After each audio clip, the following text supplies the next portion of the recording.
Good morning, good afternoon, and good evening, everyone, wherever you're at in the world. Welcome to Last Raps Baseball's live commentary of Major League Baseball. Today, we are going to be bringing you the Detroit Tigers hosting the New York Yankees from Comerica Park.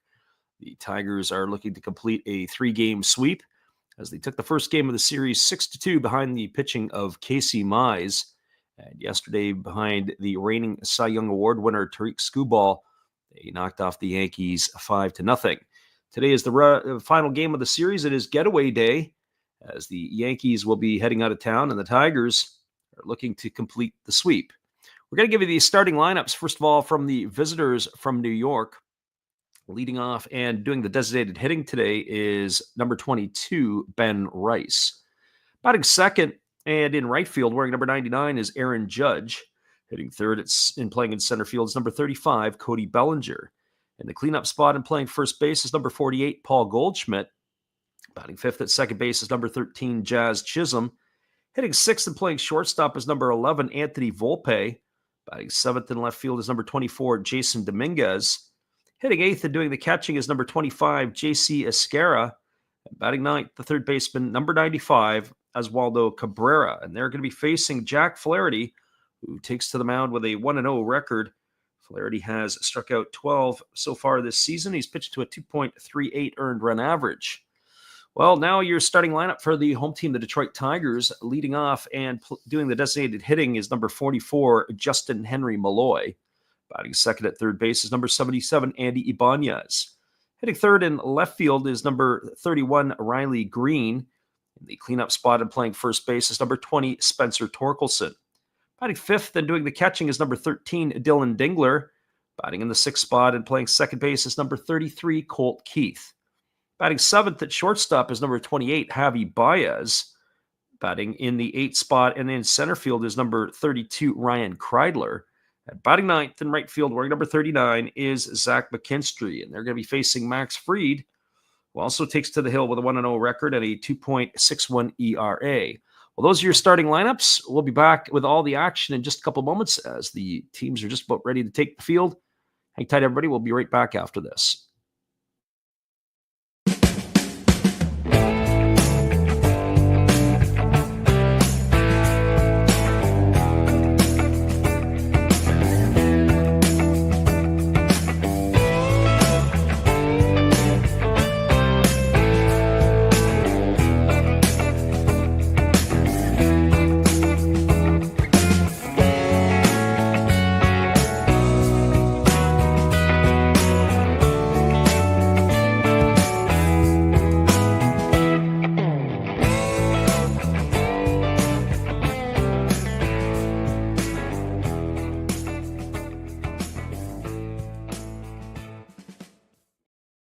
Welcome back, everybody. It's a cold and blustery day in Detroit. It is 45 degrees Fahrenheit, and it is cloudy. They are expecting that there will be elements in the area as they're going to try to get this one in here this afternoon. There is rain in the forecast and potentially even snow in the Detroit area, but that won't deter these two ball clubs here this afternoon.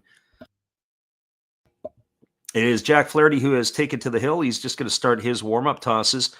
As we mentioned, the third game in the series, it is the Yankees who are trying to salvage the third game, dropping the first two 6-2 and 5-0. The Tigers, on the other hand, have got themselves on a bit of a roll since they dropped the opening three-game series to the Los Angeles Dodgers. They have went to a 7-1 record at this point.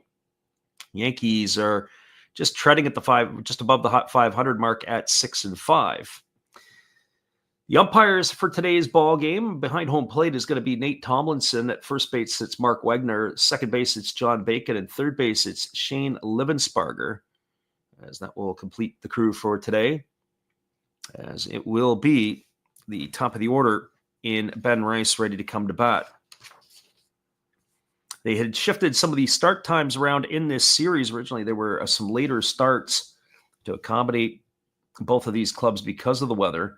It's probably a smart thing to do, but from an attendance standpoint, when the Yankees come into Detroit, which is, I believe, the only time they're going to see them this year, it is a bit of a problem because the Tigers could definitely use this game as an attendance maker for the ball club. I would speculate there's a lot of empty seats here today on the getaway day. If they have 23,000, I'd be shocked. So that is where it stands in Detroit. Well, Flaherty has completed his warm-up tosses. There was a flurry of moves today by the Tigers or after the ball game yesterday, as they have made a number of roster changes. Wenzel Perez has been moved to the 60-day injured list from the 10-day injured list. 2 players are off the active roster. Jake Rogers has been placed on the 10-day list with a left oblique tightness, and Manny Margot on the 10-day injured list with left knee inflammation. Thomas Nido has been recalled from the Mud Hens, as has been outfielder Brewer Hicklin. So here we go. Here comes the first pitch of the ball game as Flaherty rocks into the windup, and he delivers a fastball that just misses off the outside corner, and it is ball 1. We are underway at 1:11 local time. Rice batting from the left side, hitting .323 this year with a couple of homers and a couple of RBIs. Checks his swing at a breaking ball down. They appeal over to the third base umpire, and Livensparger goes up with the right hand, called strike. And on a day like today, with it being cold, I would expect that his right hand may be going up quite a bit. Here's the 1-1 pitch. Flaherty delivers a breaking ball. It's tapped slowly in front of the plate, but it's just going to roll foul up the third baseline. And the count is now 1-2 on Rice. So 1 ball and 2 strikes.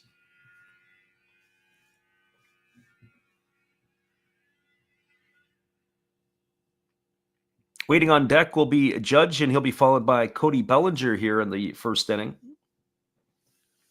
as the Yankees are in their road grays with their black trim. Tigers in the home whites today. There's a fastball taken for a called third strike. Oh, Rice, he stood there like the house by the side of the road, and he watched that one go by for out number 1. And Rice is in the books here, and that'll bring up the right fielder, Aaron Judge. Not sure what Rice was really looking at there. He started as a center cut fastball. It had some arm side run to it. Looked like it was a 2-seamer from Flaherty, and it caught the outside corner, but locked up the designated hitter in Rice. Here comes the offering to Judge. The first pitch is a fastball at the knees on the outside corner for a called strike. Count is 0-1. Last pitch from Flaherty was at 94 miles an hour. 3 for 7 in the series is Judge, as Flaherty rocks into the windup and delivers. Breaking ball swung on, and it's hammered foul down the left field line. And the count remains at 0-2 to Judge. Judge hitting .341 on the season, 6 homers and 18 runs driven in. He is an absolute mountain of a man as he waits here on the offering. But what's interesting is the home plate umpire, Nate Tomlinson's also a big fella too. There's a breaking ball that misses down, and the count goes to 1-2 on Judge. So 1 ball and 2 strikes. Flaherty rocking into the windup, and he kicks and delivers. There's a breaking ball that misses down. Count goes to 2-2. So 2 balls and 2 strikes.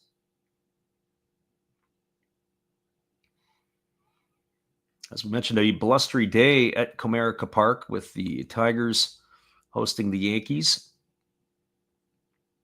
Umpires are in their full get-ups today. They've got their jackets on, the plate jacket by the home plate umpire as well, as the 2-2 is on the way to Judge. Here's the pitch. Fastball swung on. It's lifted foul into the seats down the right field line, and the count remains at 2-2. So 2 balls and 2 strikes. When this one's over, we're looking to do a couple more today, so if you're around and listening, feel free to jump into the stream as well. As the pitch is on the way, it's a fastball swung on, and it's going to be another one lifted foul down the right field line, and the count remains at 2-2. Pretty much for Flaherty, he has an assortment of pitches. He is fastball, breaking ball, and he features a changeup. He also features the 2-seam fastball along with his regular 4-seam. There's a fastball that just misses off the outside corner, and the count now goes full. 3 balls and 2 strikes to Judge. And his curveball is a bit of a knuckle curve. Here comes the 3-2 pitch. It's a breaking ball swung on and fouled off into the feet of Judge, and this battle is going to continue. This is going to be the 9th pitch of the at-bat coming up here to the right fielder of the Yankees. Our friend Gracie Lynn in the house today. We welcome you. She's got the Tigers winning this one 3-2. So that means she would be sweeping the Yankees. There's a fastball that is swung on and another one fouled away. The battle the judge continues. Our Filipino friend is in the house. He says, is it me or are the Swallows feeling hot early in the NPB season? Well, they're starting to play some good ball right now, that's for sure. And they're starting to get healthy as well. Here comes the 3-2 pitch. Breaking ball, waved at and missed, and Judge goes into the books. Back-to-back strikeouts recorded by Judge. So 2 in the books, and that's going to bring up the center fielder in Cody Bellinger. Well, for Bellinger, he's hitting .233 in the early going. He's got a homer and 6 RBIs.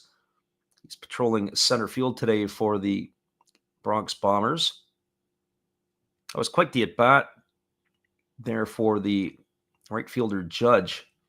10-pitch at-bat. First pitch is a breaking ball swung on and missed by Bellinger. The count is quickly 0-1. Bellinger is 1 for 4 in the series. He's appeared in 8 games this year so far for the Yankees of their 11 as the right-hander delivers. And there's a fastball that is swung on and missed, and the count goes to 0-2.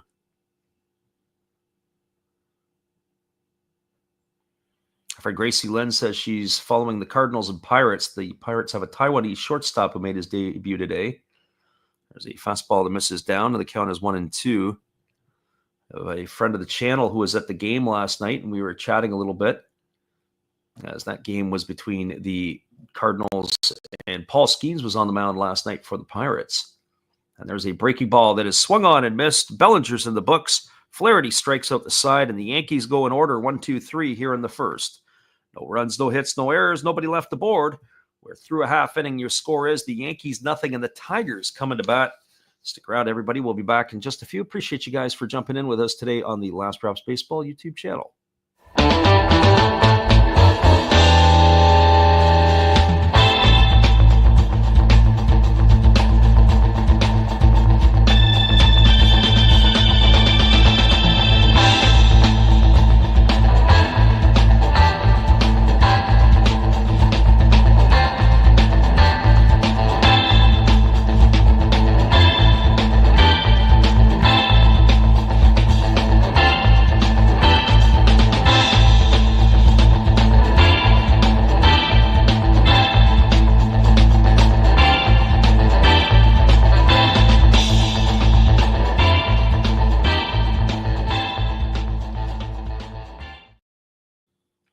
Welcome back, everybody. We are moving ourselves to the bottom half of inning number 1.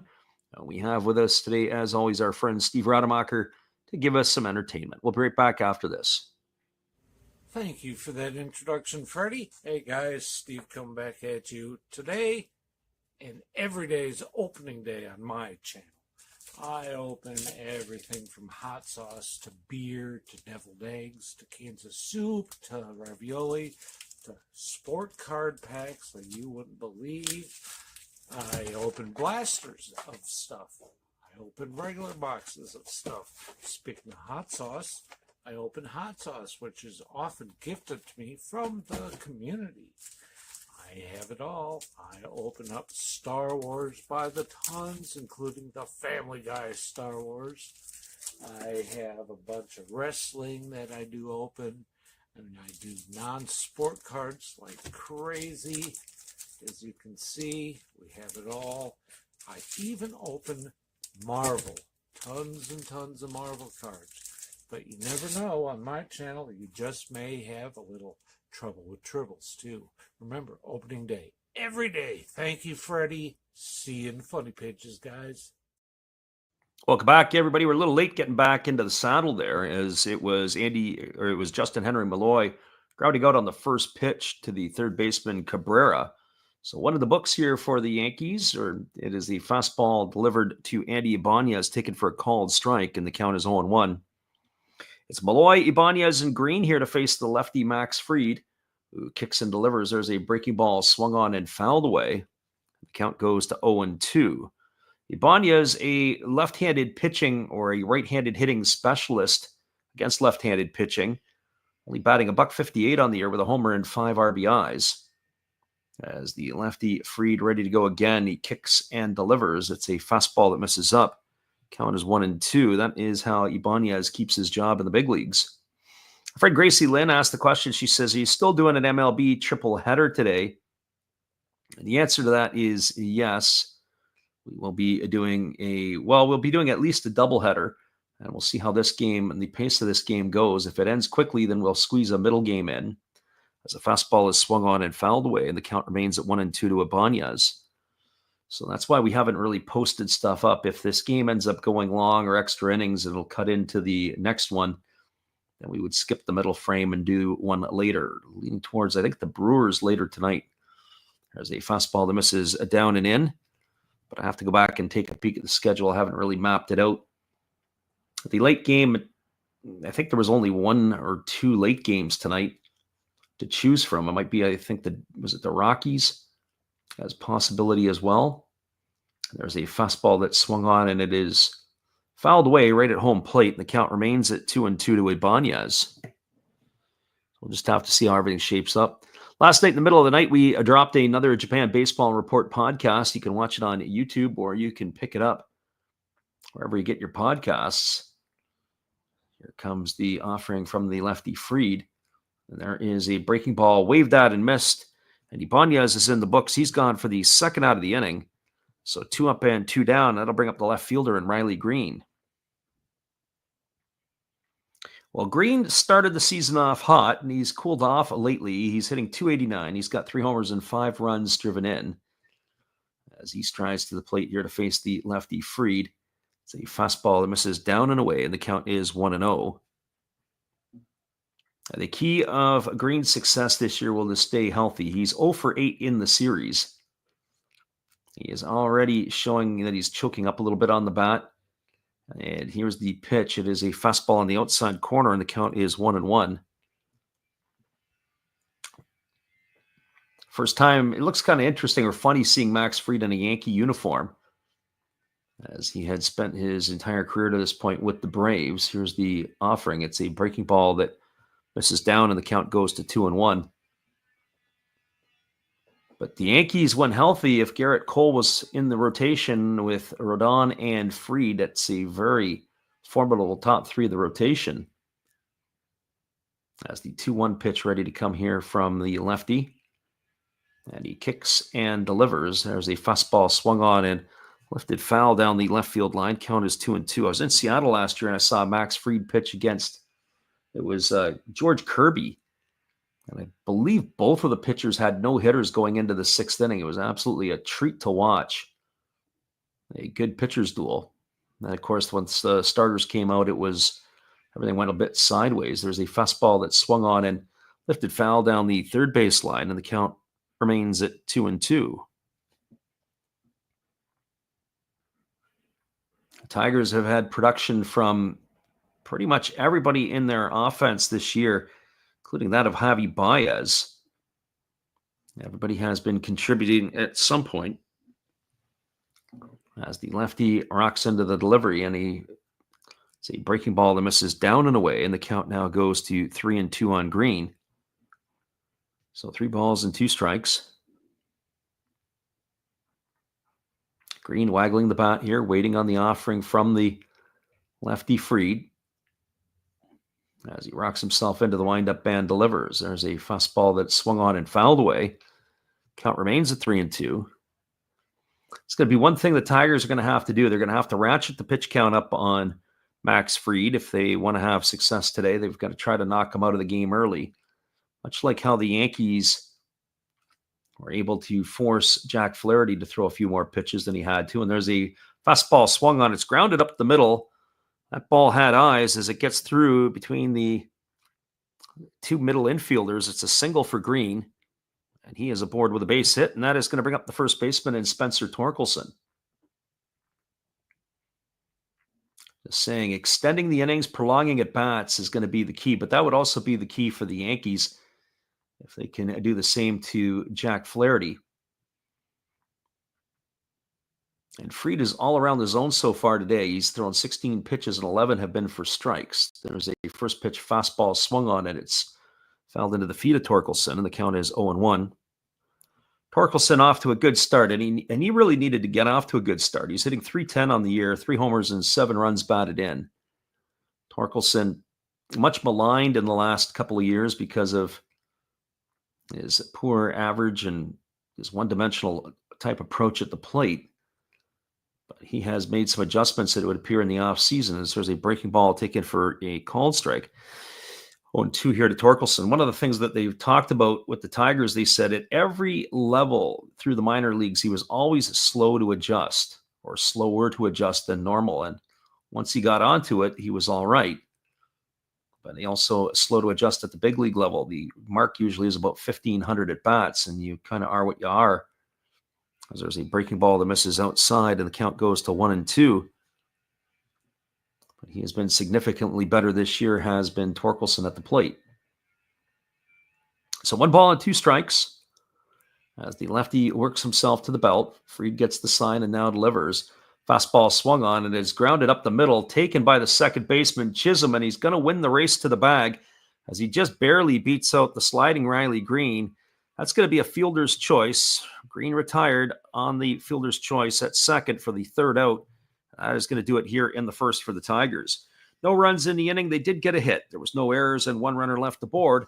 We're through 1 complete. Your score is the Yankees nothing and the Tigers nothing. Top of the second is just around the corner. Appreciate you guys for being here with us on the Last Raps Baseball YouTube channel.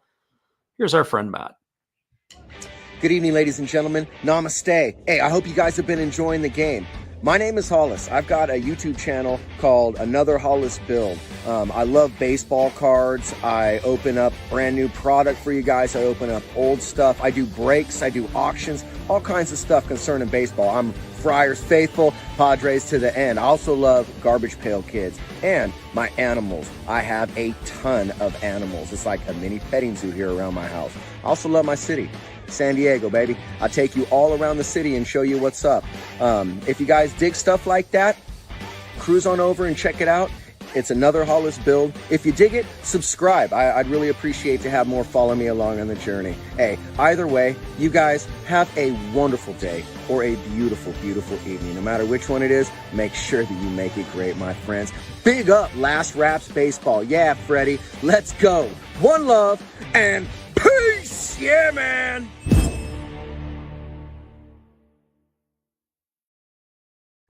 Welcome back, everybody. We are moving ourselves to the top of the second inning. It'll be the middle part of the batting order for the Yankees, and Paul Goldschmidt, Jazz Chisholm, and Anthony Volpe, as they will face Jack Flaherty for his second inning of work.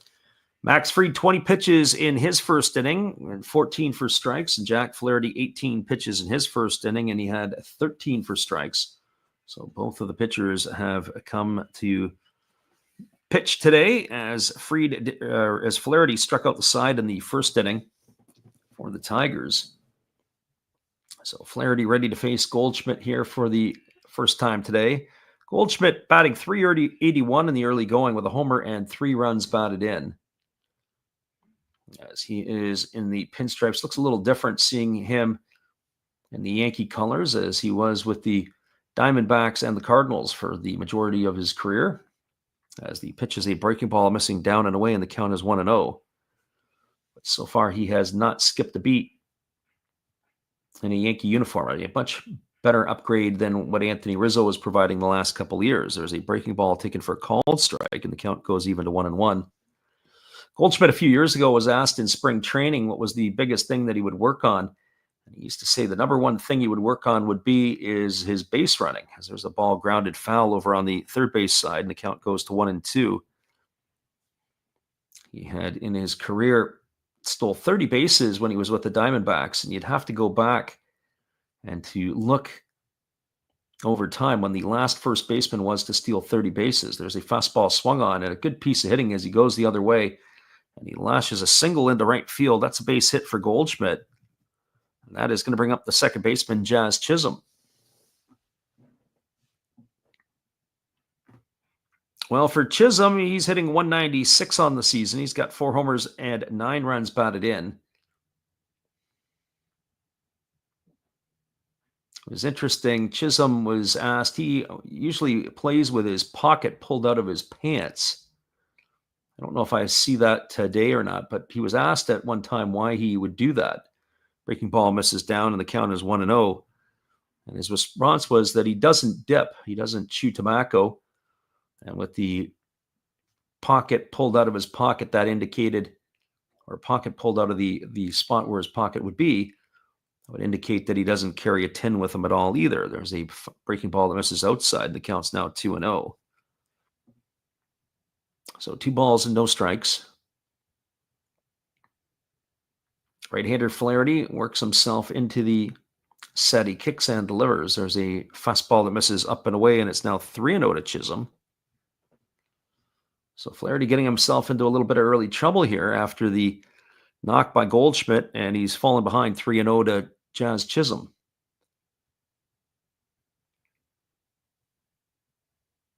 Right-hander ready to go back again. He working from the set position.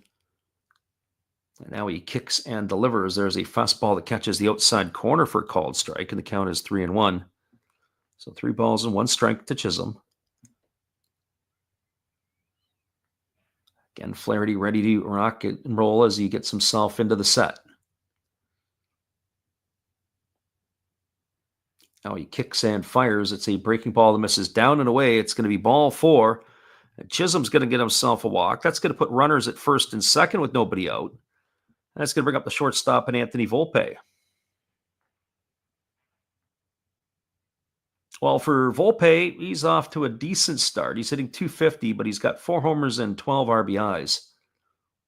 I don't call them the Bronx Bombers for nothing. Everybody in the lineup, with the exception of J.C. Escarra, has homered this year, as there's a breaking ball that misses down, and the count is 1-0. And we're only 11 games. We'll make it 12 games deep today into the 2025 regular season. Flaherty works himself to the set. He checks the runner at second. Here's the pitch. Breaking ball swung on it is popped up foul, but it's going to drift off well into the seats. Count is 1-1 to Volpe. Remember, years ago, I was at Old Tigers Stadium, and it was a day much like today, and the Tigers were playing the Yankees, and we were sitting right behind the third base dugout, really cold, really blustery. I think the Tigers had struck out about 13 times that day with the likes of Pete Incaviglia and Rob Deere in the lineup. There's a fastball that just misses down, and the count is 2-1. I think Mickey Tettleton would have been in the lineup that day as well. And maybe even Cecil Fielder. That would have been in the early 90s. 2 balls and 1 strike it is.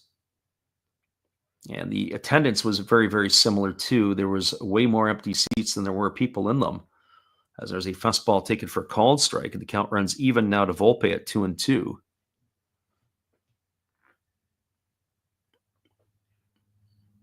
Flaherty ready to go again as he gets himself onto the rubber. Gets his sign from his catcher Dingler. Here's the pitch, and it's a breaking ball that is swung on and missed, and the bat went flying down the third baseline. In fact, it got so far it got to the outfield grass. The Tigers bat boy is going to pick it up. It looks like it could be one of those torpedo bats. And it certainly torpedoed Volpe as he's down on strikes. That's the 4th strikeout recorded by Flaherty in the ball game here today. It'll bring up the left fielder in Jason Dominguez. And the first pitch to Dominguez is a breaking ball that misses low. They appeal to the third base umpire, but they say he didn't go, and it's 1-0 to Dominguez. Dominguez batting .222 on the season, homer and 3 RBIs. Right-hander works to himself to the set. And here's the pitch. Fastball taken at the knees for a called strike. The count is 1-1 to Dominguez.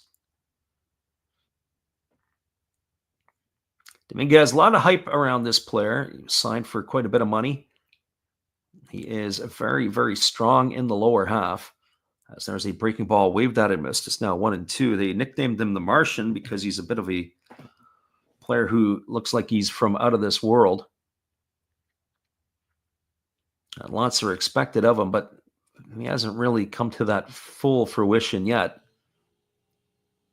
As the pitch on the way from Flaherty, it is a breaking ball waved at and missed. It was tipped into the mid of the catcher Dingler, and that's going to retire Dominguez for the second out of the inning. So back-to-back strikeouts here by Flaherty after allowing the first two to reach base. That's going to bring up the catcher in J.C. Esquera.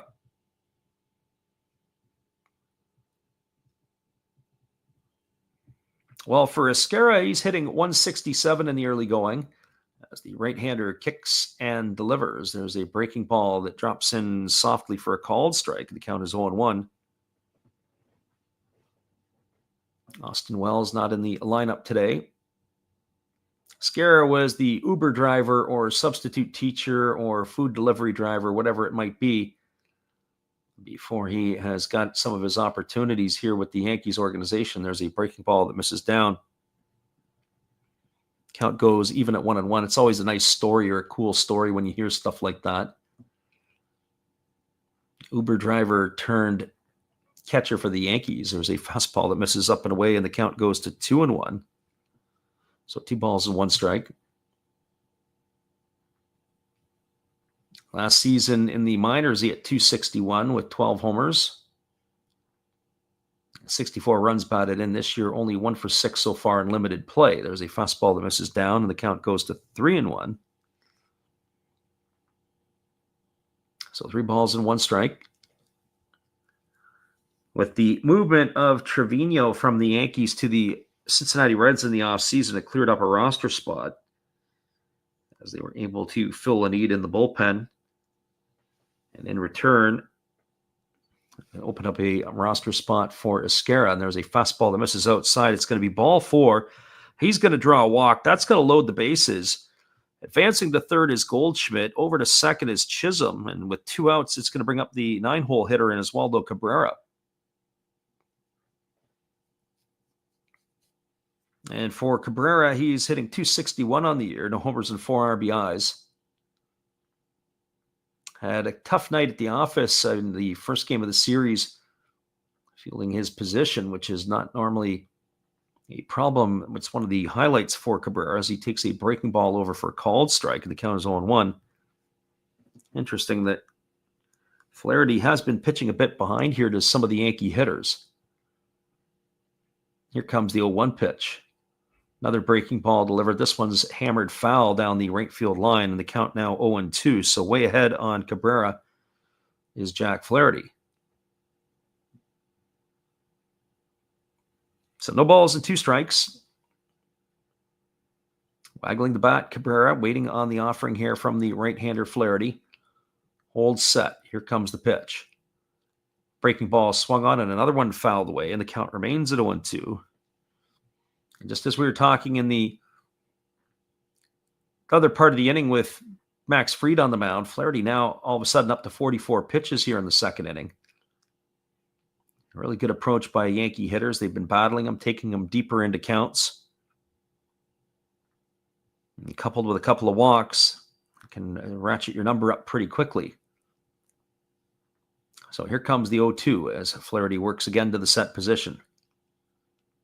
And now he kicks and fires. It's a fastball that misses upstairs, and the count goes to 1-2. So what we've seen from the Yankees is really good plate discipline. I'd flicked in last night to a minor league game between the Dunedin Blue Jays and I think it was the Jupiter Ball Club. And there's a breaking ball swung on. It is hit foul over on the left field line. The count remains at 1-2. And just out of curiosity, because there was a connection to one of the players, and last night in that ball game, the Dunedin Blue Jays, I think they only had like about 6 hits in the game, or at one point they had 6 hits, pounded out 22 runs, but the Jupiter Ball Club walked 22 batters. I don't know if I've seen anything like that in a ball game in a long time. There's a pitch delivered fastball swung on, hit straightaway center field, coming in on it is Kreidler. He's there to make the catch. And that is going to retire Cabrera for the 3rd out of the inning. And that will do it here. There was no runs in the inning. There was a hit.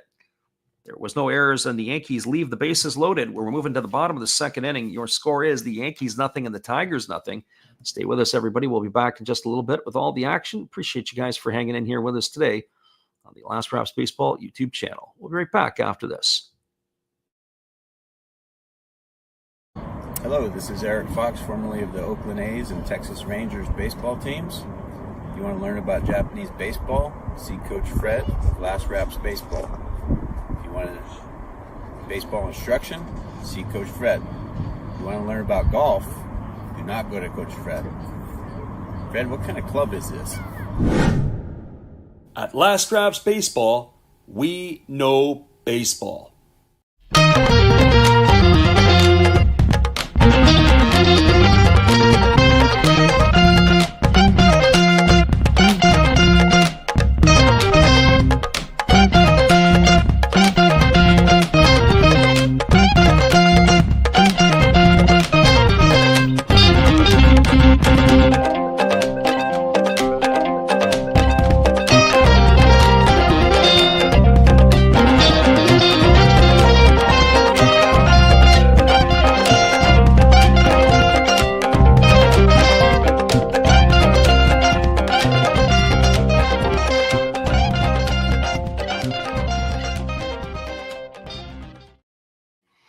Welcome back, everybody. It's going to be the 5, 6, and 7 hitters to come to bat for Detroit in their half of the second inning. That means Dylan Dingler, Colt Keith, and Javi Baez to face the left-hander Max Fried. Fried, in that first inning, 20 pitches, and 14 of them were 4 strikes, as he is ready to resume the action here. So Dingler stepping in, who is hitting .364 in the early going with a couple homers and 7 RBIs. Certainly the offense provided by Dingler has been a added bonus, as there's a first pitch fastball taken for a called strike. The count is 1-1. The former Ohio State catcher has moved his way up to the big club late last year, did not hit well at the plate. But if he is able to provide some offense to go along with his game, that would be a great boon for the Tigers. As the 0-1 on the way, it's a breaking ball that misses down, and the count goes to 1-1. So 1 ball and 1 strike. Lefty Fried getting his sign from his catcher, Escara, and he rocks and delivers. There's a fastball that swung on and missed, and the count goes to 1-2 on Dingler. 1 balls and 2 strikes. Dingler waggling the bat, waiting here on the offering from the lefty Fried, who kicks and fires. There's a breaking ball that is taken for a called third strike. Sure, Dingler liked that call, and it looks like he may have had a word or two for the home plate umpire as he walked away, and that is going to put him in the books for the first out of the inning. That's the second strikeout recorded by Fried. I'll bring up the second baseman in Colt Keith. So for Keith, he's hitting .194 in the early going, no homers and 1 RBI. Takes a first pitch fastball for a called strike. The count is 1-1. I do like the fact that A.J. Hinch has ruled out the lefties, him being Colt Keith and Riley Green to face the lefty and Fried. The Tigers do play a lot of the matchup games. There's a fastball that misses outside, and the count is 1-1. If you are a regular, you want to play regularly, and certainly lefties want to hit against lefties. There was talk about Kerry Carpenter playing every day against lefties, but he is not in the lineup here today. There's a fastball that is swung on and fouled away right into the catcher Carrera, and the count goes to 1-2 on Keith. So 1 ball and 2 strikes it is. There are other games around Major League Baseball today, and we'll keep you up to date on those as we move along here in this one. As the pitch is on the way, it is a fastball that's swung on and missed, and Keith is in the books. He's gone for the second out of the inning. That's the third strikeout recorded by Max Fried, and that's going to bring up the shortstop and Javi Baez. Well, for Baez, he's off to a good start this year. He's batting .333 in the early going, no homers and 3 runs batted in. Also good for him to be able to do that because he was much maligned by this Tiger fan base, as there's a breaking ball that is waved at and missed. Count is 1-1. Pretty much a free swinger is Baez, as that has been his reputation throughout the most of parts of his career. as the pitch is on the way, and it is a breaking ball that's taken for a called strike. The count's 0-2. He's getting the start at shortstop today. I saw him in Seattle last week. He was playing third base for the Tigers, and I have to say I don't know if I was overly impressed with his third base play. There's a fastball that misses down, and the count goes to 1-2. There was an opportunity to dive going to his right. He pretty much olayed a ball, and then the very next play literally came back to him. He went to his glove hand side, made a fantastic play, and threw from his knees to get the runner out. So I guess you get the good and the bad with Javi Baez. There's a fastball that swung on and missed. And that's going to do it as Max Fried strikes out the side here in the second inning. The Tigers go down in order. No runs, no hits, no errors, and nobody left the board. We're now through 2 complete. Your score is the Yankees nothing and the Tigers nothing. Stay with us, everybody. We'll be back in just a few. The top of the third inning when we return after this. Appreciate you for hanging in here with us today on the Last Raps Baseball YouTube channel. Here is our friend Steve. This is Steve Rademacher, and I'd like to introduce you to my channel if you haven't seen it before. These are all the things I enjoy: sports, autographs, relics, non-sports Hall of Famers, pseudo-sports, Star Wars. That's my channel name and my name, and I would really appreciate it if you would come check me out and maybe even subscribe if you like it. Thank you for that for now, and back to your ball game. That's right, everybody. Be sure to check out our friend Steve Rademacher after the game for all your entertaining needs. We'll be back in just a moment. This is our Facebook group for the Japan Baseball Report, which we provide during late nights. If you're up burning the midnight oil in North America, join us for our calls of the game. Gotta love the Japanese game. We'll be right back after this. You are listening to live NPB commentary with Last Raps Baseball. Be sure to check out our podcast, The Japan Baseball Report, either on YouTube or wherever you get your podcasts. Be sure to join our Facebook group as well. It is NPB Japan Baseball Report.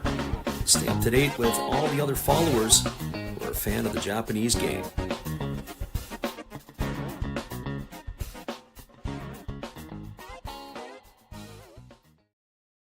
That's right, everybody. We also do our podcasts wherever you get your podcast: Amazon Music, Spotify, Apple Podcast. You got Podcast Index, Pandora, iHeartRadio, Deezer, and a whole host of other places. We have a new one up on the channel here today. We also posted up on YouTube. So if you're so inclined and you want to listen and get caught up on the Japanese game, be sure to check it out. Well, here comes the top of the third inning. It'll be the top of the order for the Yankees to face Flaherty, and he delivers a first pitch fastball that squirts away from the catcher for ball one. 1 ball and no strikes to Ben Rice. Rice 0 for 1 today. He struck out looking to lead off the ball game. Both pitchers now starting to ratchet up the Ks as Flaherty has 5 in his books and Max Fried has 4. Breaking ball misses down and the count's 2-0. Our friend undrafted player in the house today, listening in from France. We appreciate you for hanging out here with us. As the pitch is on the way, it's a slow breaking ball, swung on and missed. Count goes to 2-1. Flaherty able to take a significant amount off that last pitch. So 2 balls and 1 strike. Again, Flaherty rocking himself into the windup. He kicks and delivers. There's a fastball taken on the inside corner for called strike. The count now goes to 2-2. Rice gets himself dug back in. Get that open stance of the left-handed hitting DH.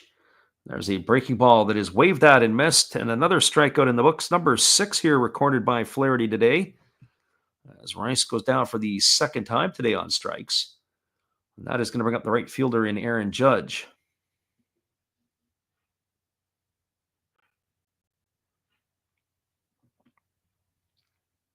Our friend undrafted player says he knows that Curtis Granderson did it. Who else played? Well, more recently, as there's a first pitch delivered to Aaron Judge, a breaking ball that is swung on and fouled away. The count's 0-1. There was a reliever, Shane Green, was with Detroit and the Yankees. He would be one. I believe a long time, a number of years ago, there was a pitcher, I think Walt Terrell. I know he was with the Mets and the Tigers. I think he might have went over to the Yankees in the twilight of his career. As the pitch is on the way, it is a fastball that misses outside. And some obscure ones too. I think for some reason, I think one of the Weaver brothers, not Jared, but I think it might have been Jeff Weaver, was a Yankee for a bit. I have to think about some of the other players, and going back in the history of my mind, there is a breaking ball swung on it, is hammered foul down the third base line. Count as 1 ball and 2 strikes. I'm not sure if Steve Kemp did as well. Steve Kemp was a former number 1 pick by the Tigers out of USC. As the pitch is on the way, it is a fastball swung on. This ball is lifted into deep right center field, but with room and space, and the wind is bringing it back in toward the infield. Zach McKinstry is going to haul that one in, and Judge is going to be gone for the second out of the innings. So 2 gone here in the third. It's going to leave it all up to Cody Bellinger. Well, for Bellinger, he comes to the plate today 0 for 1 with a strikeout to his name. As we said, the Yankees have struck out 6 times here in the early going against the right-hander Flaherty. As he kicks and delivers, there's a breaking ball taken for a called strike. The count is 0-1. Tigers and Yankees have made some trades in recent years where they had 2- or 3-way trades, so sometimes the players didn't always go to the Yankees. As there's a pitch that misses down, and the count is 1-2. So check that count as 1-1 here to Bellinger. Gracie Lynn says she's still listening, just trying to get some things finalized. There's a good 2-seam fastball that darts across the plate for a called strike. The count's 1-2. That pitch looked like it was coming in on the inside corner, and the next thing you know, Bellinger watched it sail across the plate. There's a breaking ball that misses down, and the count goes to 2-2. Gracie Lynn, who is a regular listener to the channel, makes Costa Rica her home for part of the year, and then she's returning to Birmingham, Alabama tomorrow. There's a breaking ball waved at and missed, and Bellinger's in the books. He's gone for strike 3, and that is going to do it here as the Yankees go in order again in the third inning. No runs, no hits, no errors, nobody left aboard, and by our count, that's 7 strikeouts in the book for Jack Flaherty. We'll be right back after this in just a couple moments with the bottom of the third. Your score, Tigers nothing, Yankees nothing. Hang tight, everybody. Appreciate you guys for listening to us on the Last Raps Baseball YouTube channel. We'll be right back after this. Good evening, ladies and gentlemen. Namaste. Hey, I hope you guys have been enjoying the game. My name is Hollis. I've got a YouTube channel called Another Hollis Build. I love baseball cards. I open up brand new product for you guys. I open up old stuff. I do breaks. I do auctions. All kinds of stuff concerning baseball. I'm Friars faithful, Padres to the end. I also love Garbage Pail Kids and my animals. I have a ton of animals. It's like a mini petting zoo here around my house. I also love my city. San Diego, baby. I'll take you all around the city and show you what's up. If you guys dig stuff like that, cruise on over and check it out. It's Another Hollis Build. If you dig it, subscribe. I'd really appreciate to have more follow me along on the journey. Hey, either way, you guys have a wonderful day or a beautiful, beautiful evening. No matter which one it is, make sure that you make it great, my friends. Big up Last Raps Baseball. Yeah, Freddie, let's go. One love and peace. Yeah, man.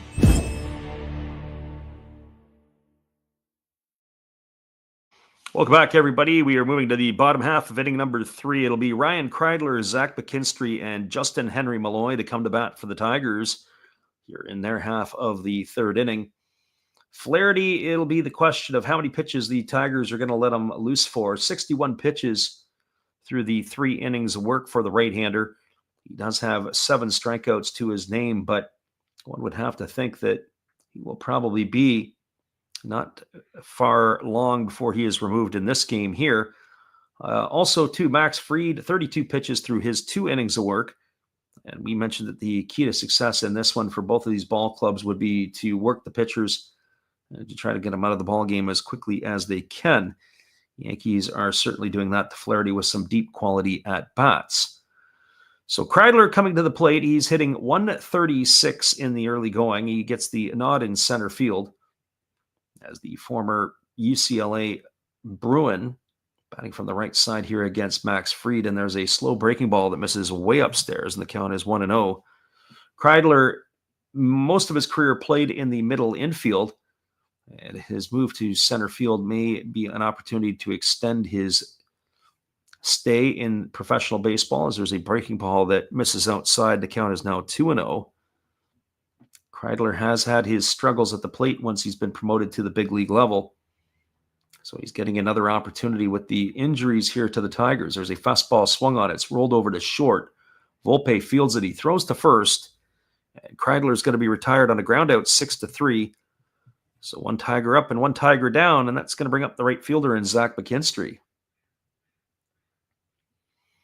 If you want to talk about a player who's been on life support, you just have to look at McKinstry. He has been the talk, or at least last year was the talk and speculation of being released, being DFA'd, and he has been able to hang around, and he's rewarded the Tigers with a good start this year. He's hitting .355 with a homer and 4 RBIs. Takes a first pitch breaking ball inside, and the count is quickly 1-0. The versatility that he has, being that he can play in the outfield, he can play 3 infield positions at second, short, and third as needed, allows the Tigers to make him a super utility. There's a breaking ball that drops in for a called strike, and the count is 1-1 to McKinstry. Looks like he's changed his stance a little bit. He's rather wide, really spread out a bit. There's a fastball swung on it. It's chopped back to the pitcher, Fried. He underhand flips it to first, and that's going to retire the 9-hole hitter for Detroit. Goes in the books as a ground out, 1-3 for out number 2. Is going to bring up the top of the order in Justin Henry Malloy. Well, for Malloy, he is 0 for 1 today. He grounded out on the first pitch he saw of the ball game from Max Fried. As the first pitch is coming from the left-hander, and it's a fastball ticket for a called strike. The count is 0-1. Certainly, Malloy would be in that category 2 of players with opportunity. The Tigers besieged with outfield injuries. Wenceel Perez was transferred to the 60-day injured list yesterday. Breaking ball misses down, and the count is 1-1. On top of Max Fried, you have Parker Meadows is out for an extended period of time. Matt Vierling is out. And so opportunities or extended looks are coming here for some of the Tiger farmhands as the pitch is on the way. It's a fastball that's taken for a called strike. Count is 1-2. As we mentioned in the corresponding moves with Rogers and Manny Margot, there's the other one, Manny Margot in the outfield going on the injured list yesterday after the game. Thomas Nido and Brewer Hicklin were recalled from AAA Toledo. There's a fastball swung on. It's a jam job that's going to loop into left center field for a base hit. But a line drive in the box score for Justin Henry Malloy as he's got himself a 2-out single. And that is going to bring up the third baseman in Andy Ibanez. Sawed the bat in half. The bat was broken off, and all that was left in Malloy's hands was a little bit of the knob. Got to be pretty strong to be able to fight that off. And that is exactly what Malloy was able to do. And so that brings Ibanez to the plate. Ibanez is 0 for 1 today. He struck out in his only plate appearance as the lefty Fried checks the runner at first, now kicks and fires. There's a fastball swung on. This ball is grounded on one hop to short. Fielded by Volpe. He throws it over to second to the covering Jazz Chisholm, and that is going to retire Malloy on a fielder's choice 6-4 for out number 3. Well, that is going to do it here for the Tigers in their half of the third. No runs in the inning. There was a hit. There was no errors and one runner left aboard. Third of the game is in the books. It is the Yankees nothing and the Tigers nothing. We'll be back in just a few after this musical timeout. Appreciate you guys for hanging in here with us on the Last Raps Baseball YouTube channel.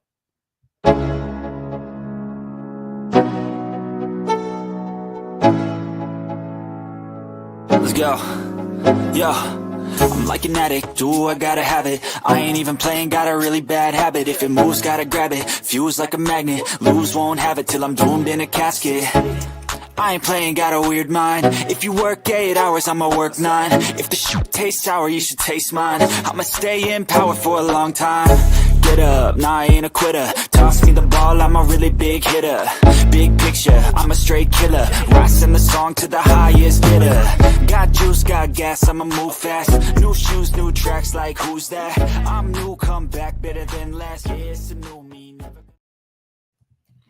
Welcome back, everybody. If you're new to the channel, we like to call it old school radio, as we're giving you the play-by-play of the game between the Yankees and the Tigers. We'll try to squeeze in more Major League games this year, but our forte, if you're up late night, come on in and listen to the NPB. We like our Japanese baseball, so if you're a fan of the game, be sure to join us late night, whether you are listening for pleasure or whether you like to put a few nickels on the game.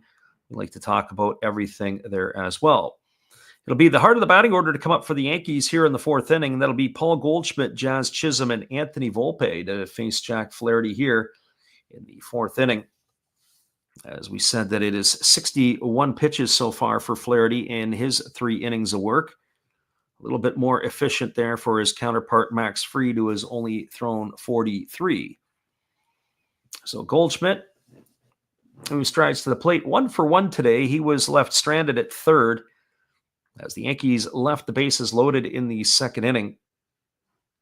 As the first pitch coming from Flaherty is on the way, it's a fastball swung on. It is lifted into straightaway center field, drifting back in front of the warning track and making the catch is Kreidler. That ball was well struck by Goldschmidt. But with one pitch, we have one away here in the fourth inning, and that'll bring up the second baseman in Jazz Chisholm. And in some ways, that's exactly what the doctor ordered here for Flaherty. He needs a couple of quick outs here if he wants to sniff the sixth inning. Because we're in the fourth here, and his pitch count is just ratcheting it up quick. Here comes the first offering to Chisholm.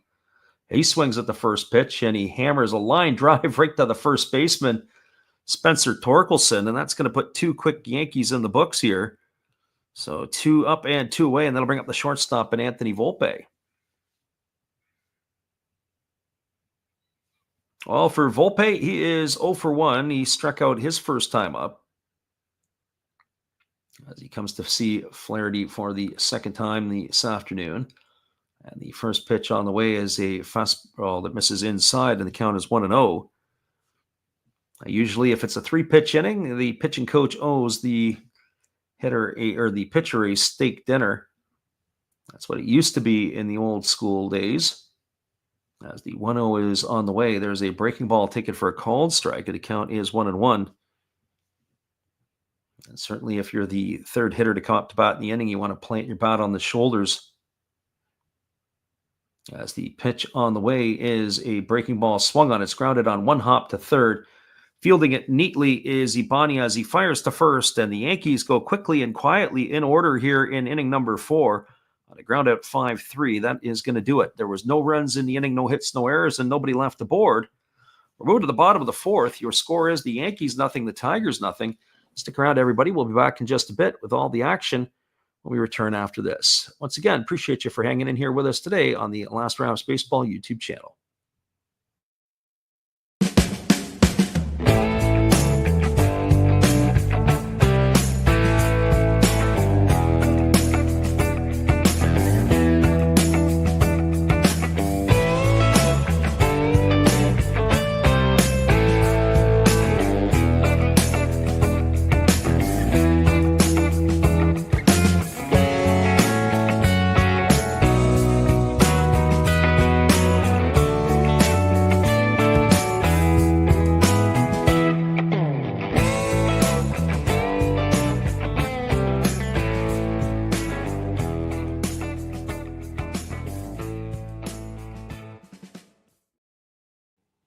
Welcome back, everybody. We got a couple other games that are skipping along as the St. Louis Cardinals are playing the Pittsburgh Pirates.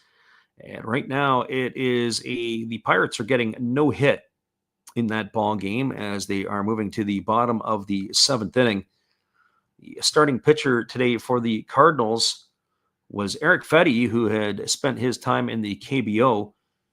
He was brought back by the Chicago White Sox last year and was flipped in a trade to the Cardinals in the midseason.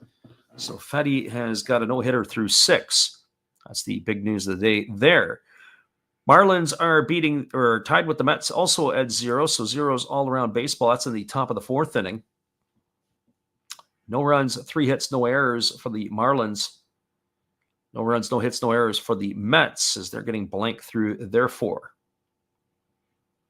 So that is where we stand on the out-of-town scoreboard. Coming up will be the Rangers and the Cubs.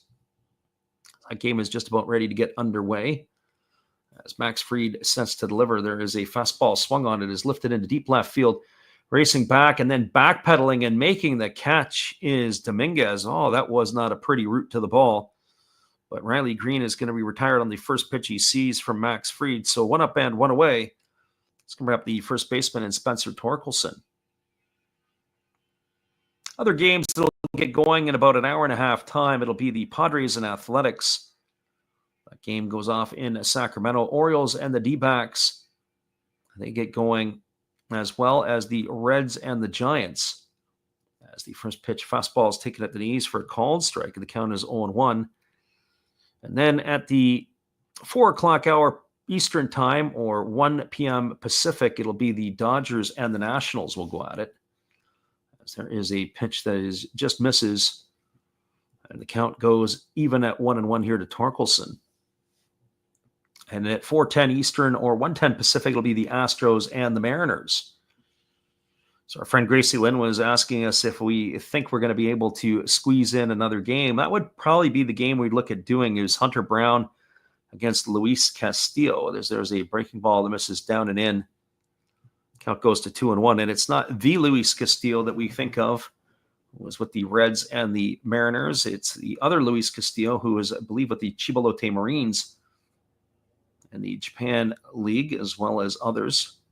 There's a breaking ball that misses outside. It's now 3-1 to Torkelson. And then we are eyeballing a late game tonight. I'm not really sure how that middle game will shape up, but it could be the Brewers and the Rockies. From Coors, it'll be Tyler Alexander against Senzatella. There's a fastball swung on it. Is grounded past the diving third baseman out of the reach of Cabrera into left field, and Torkelson's got himself a single. So his hot hitting continues, as that is going to bring up the catcher in Dylan Dingler. So lots of baseball here today on the channel. So if you're around and you want to listen to some more stuff, as long as our voice holds up, we'll be all good. So Dylan Dingler striding to the plate. 0 for 1 today. He struck out looking his first time up. As Fried checks Torkelson at first, and the pitch is a fastball swung on. It is grounded just foul past the bag at third. No balls and 1 strike to Dingler. Something's got to break here. Fried's pitches per inning have declined every inning. 20, 12, 11, and now 7 so far here, although he's got his work cut out for him here in the 4th. As the pitch is on the way, it's a breaking ball that drops in for a called strike, and the count now goes to 0-2. So no balls and 2 strikes. We will keep an eye on that developing story in Pittsburgh between the Cardinals and the Pirates. I know our friend Gracie Lynn was checking out that game as well. See if Eric Fetty can make a little bit of history today. There's a fastball swung on it. It's grounded foul over on the third base side. The count remains at 0-2. I think an interesting trivia question would be, has there ever been a player that has gone over to Japan, or a North American player that's gone over to Japan and bounced back like Eric Fetty and thrown a no-hitter on their return? Maybe not immediately, but after a couple of seasons. Here comes the 0-2 pitch. Breaking ball down in the dirt. It is swung on and missed. Dingler's retired on strikes. He's gone for the second out of the inning. That's going to leave it all up to the second baseman, Colt Keith. And when you think of players over time that have gone overseas and have bounced their way back, Miles Michaelis is another one of those players with the St. Louis Cardinals, but you have to go back. Was a former Houston Astro and a Expo and a Cincinnati Red. Bill Gullickson did that. Pitched for the Murray Giants, came back and pitched for the Detroit Tigers and was absolutely sparkling. He was in that route. The Tigers brought Cecil Fielder back, and then they brought Gullickson back after. As that fastball misses down, and the count is 1-0 to Colt Keith. It was instant impact for the Tigers, of course, with Fielder hitting the home runs. As that breaking ball is taken for a called strike, the count's 1-1 on Keith. And Bill Gullickson was absolutely outstanding on the mound as well. So 1 ball and 1 strike. as the lefty works himself to the set position, and here comes the pitch. There's a fastball that is swung on and missed, and the count now goes to 1-2. And I also think what's interesting, too, is, if I'm not mistaken, Bill Gullickson was a type 1 diabetic. And you think about pitchers who are diabetics, and they say about diabetics have a harder time to bounce back between starts than people who don't. As the 1-2 is on the way, it is a breaking ball missing low, and the count goes to 2-2 on Keith. So 2 balls and 2 strikes. But certainly Gullickson had himself a pretty good career coming back after a tune-up in Japan. So 2 balls and 2 strikes to Keith. Lefty Fried holds to the set. Now he kicks and fires. Fastball, take it for a called third strike. That pitch looked like it was a little bit low. Keith not happy with the call, as he's going to return to the dugout. And that is going to do it here for the Tigers and their half of the 4th inning. No runs in the inning. There was a hit. There was no errors, and there was a runner left aboard. We're now through 4 complete. Your score is the Tigers nothing and the Yankees nothing. Stick around, everybody. We'll be back in just a little bit. We appreciate you guys for hanging in here. Gracie Lynn says the Pirates first baseman Rodriguez breaks up the no-hitter, so that news is over. But we'll be back after this. Here's our friend Steve Rademacher. If you haven't seen him, be sure to check him out. Oh, hello. Oh, hey. Yep. I'm just sitting here listening to Freddie call another game here on YouTube. Oh, yeah, going really good. He's calling a great game. Really exciting. Lots of stuff going on. You're lucky it's commercial break right now. I got a second. Oh, yeah, of course I'm having a cold one. Oh, yeah, I got plenty of videos coming up this week. You should stop in, check them out, leave a like, tell other people.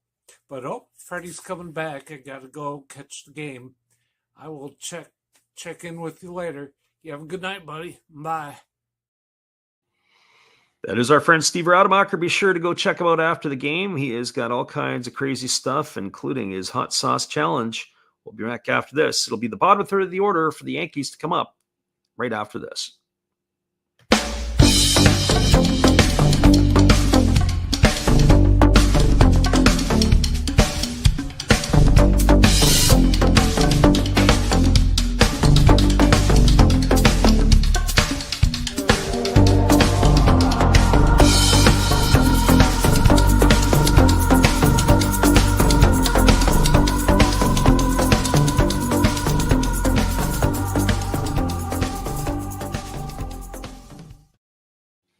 Welcome back, everybody. We got ourselves a pitcher's duel here in Detroit as Jack Flaherty ready to face Jason Dominguez, and he kicks and delivers. It's a breaking ball swung on, grounded over to the right side, fielded by Torkelson. He flips it to the pitcher covering, and that is going to put Dominguez on the books. 1 pitch and 1 away here to start the 5th. And that'll bring up the catcher in J.C. Esquera. For Esquera, he has officially no at-bat today as he walked his first time up, as he has hitting 167 on the year, 1 for 6 at the plate. He's batting from the left side here against the right-handed throwing Flaherty, who rocks himself into the windup and delivers. There's a fastball taken for a called strike, and the count is 0-1. We're talking about Flaherty and his pitch counts through 3 innings, but he has going to get himself caught up here if the Yankees keep swinging early in the count. There's a fastball swung on and fouled away. The count goes to 0-2. He was at 61 through 3, and now he is at 69 pitches here as he's facing J.C. Esquera as the right-hander kicks and delivers. There's a breaking ball that misses down, and the count goes to 1-2. Really, the only inning that Flaherty had a little bit of issues was when he loaded the bases. Everything else has been 1-2-3. He was able to wiggle himself out of that jam in inning number 2. Here's the pitch. Breaking ball misses down. It's now 2-2 to Esquera. 2 balls and 2 strikes. Once this game is over, we will give you the full roundup around the MLB, as the 2-2 is a breaking ball waved at and missed, and Esquera is in the books. And by our count, that is strikeout number 8 here for Jack Flaherty, and that's going to bring up the third baseman in Oswaldo Cabrera. Well, for Cabrera, he's 0 for 1 today. He flew out to center field his first trip up. And that was to end the second inning and the threat that the Yankees had. Here comes the first pitch to the left-handed hitting third baseman. It's a breaking ball that drops in for a called strike. The count's 0-1. Flaherty does an interesting thing with the glove. When he gets himself into the windup, he really waggles the glove. It reminds me of Ryan Dempster, who was with the Red Sox and the Marlins and the Cubs, amongst other teams. As there's a breaking ball swung on, it's going to be looped into straight center field, and it's going to get down in front of Ryan Kreidler. So Cabrera's got himself a 2-out single, and that's going to bring up the top of the order in Ben Rice. And the reason that Dempster used to do it is obviously it had to do with the grip or whatever in his glove or whatever he would change it to.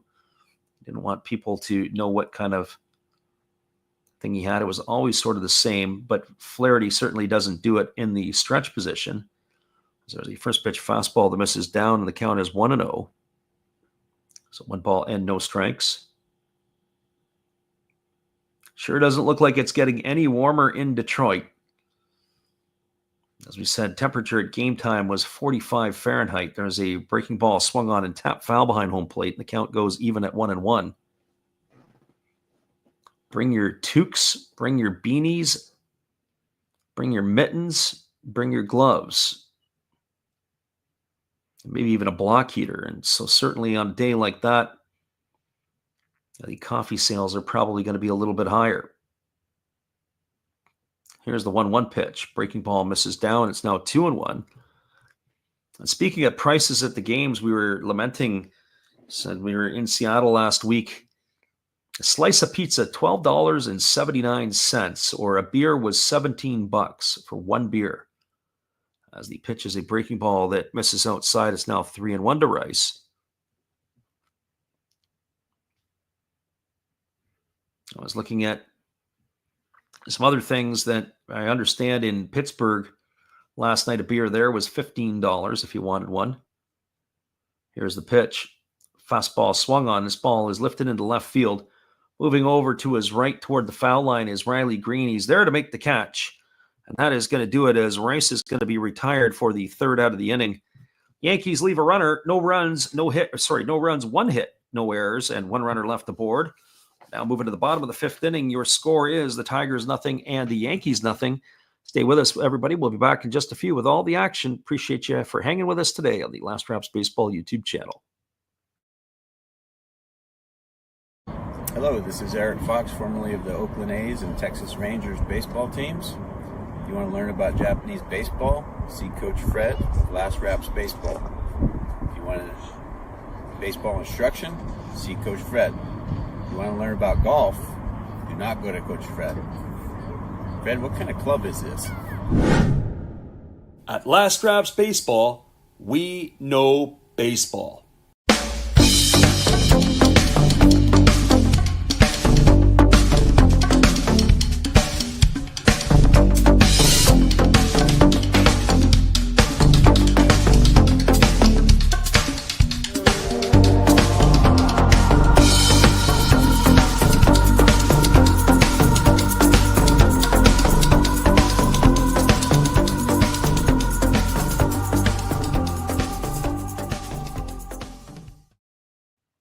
Welcome back, everybody. It'll be the Tigers' bottom third of the batting order to come to bat here in inning number 5. That means Javi Baez, Ryan Kreidler, and Zach McKinstry. The other thing that we were thinking about is not only the number of pitches that they would let them go, especially on a cold day like today, would they let them go out for yet another inning? Flaherty already up to 79 pitches. Fried in a little bit better shape. I would think he should be able to finish 6th, maybe even touch the 7th. We'll have to wait and see what both managers have in mind here today. It is Baez, Kreidler, and McKinstry as they are set to come to bat here to face the lefty Max Fried. And the first pitch to Javi Baez is a fastball that comes up and in and backs him off the plate for ball 1. Count is 1-0. Baez 0 for 1 today. He struck out his first time up. Batting from the right side against the lefty Fried, who kicks and fires. There's a breaking ball that drops in for a called strike, and the count goes even at 1-1. Ball and 1 strike. Fried getting the sign and working very quickly as the pitch is on the way. Another breaking ball that misses up and away, and the count goes to 2-1. This game here, we were halfway through it at the 1 hour mark. It was on a pace to be possibly under 2 hours. As the 2-1 on the way, it is a fastball swung on and missed. Baez just can't seem to hold off of that. That was a pitch that was out of the zone down. That's kind of Javi's mantra. I think if I'm Max Fried, I might want to come back with that same pitch again. Here comes the 2-2 pitch. Maybe a slider into the back foot. Here's the offering. Fastball, take it for a called third strike. Baez stood there like the house by the side of the road, and he watched it go by for out number 1. So Baez in the books, and that'll bring up the center fielder in Ryan Kreidler. And that is the 7th strikeout recorded today by our books by Max Fried. So Kreidler coming to the plate 0 for 1 today. He grounded short his first time up. And he swings at the first pitch and fouls that one away, and the count is quickly 0-1. As we mentioned, Kreidler, all about the opportunity here. His average dipped down to 130. He's got to take some advantage of the opportunity with 4 outfielders on the shelf for the Tigers. As the pitch is on the way, it is a breaking ball that he checks his swing on, couldn't hold up, and the home plate umpire goes up with the right hand, and that is going to be no balls and 2 strikes to Kreidler.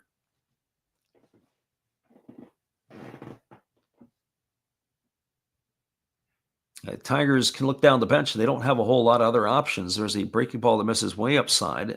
The count is 1-2. So 1 ball and 2 strikes. Again, the left-hander rocking himself into the windup, and he kicks and fires. Breaking ball swung on. This ball is lifted into center field. Moving in on it with plenty of space is Bellinger, and he's going to make the catch. That is going to retire Kreidler for the 2nd out of the inning. So 2 gone, and it's going to leave it up to the right fielder in Zach McKinstry.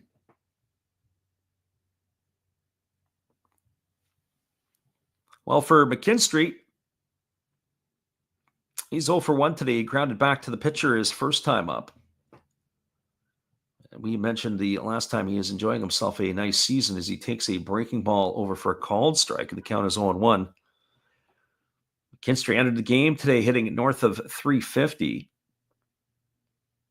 But we had said the versatility that the player offers the Tigers, being able to move around and play 6 positions, is what he is best for. There's a fastball swung on. This ball is lined into left field. It's going to get down for a base hit. It's into the corner.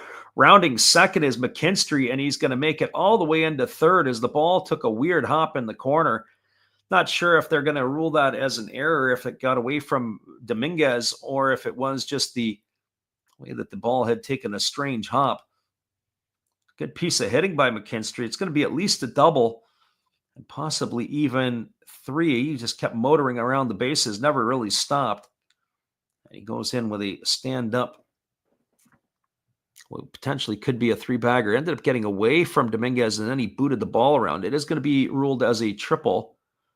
That brings up Justin Henry Malloy to the plate, and he takes a first pitch breaking ball for a called strike. Count is quickly 0-1. Malloy 1 for 2 today as he singled his last time up. He's also grounded out. So Tigers have a runner at third with 2 gone. The pitch is in the dirt. Nice stop there by the catcher Escara. You have to know how to play the walls, and certainly if you're the visiting team, it makes it a little difficult when balls get hit into the corner.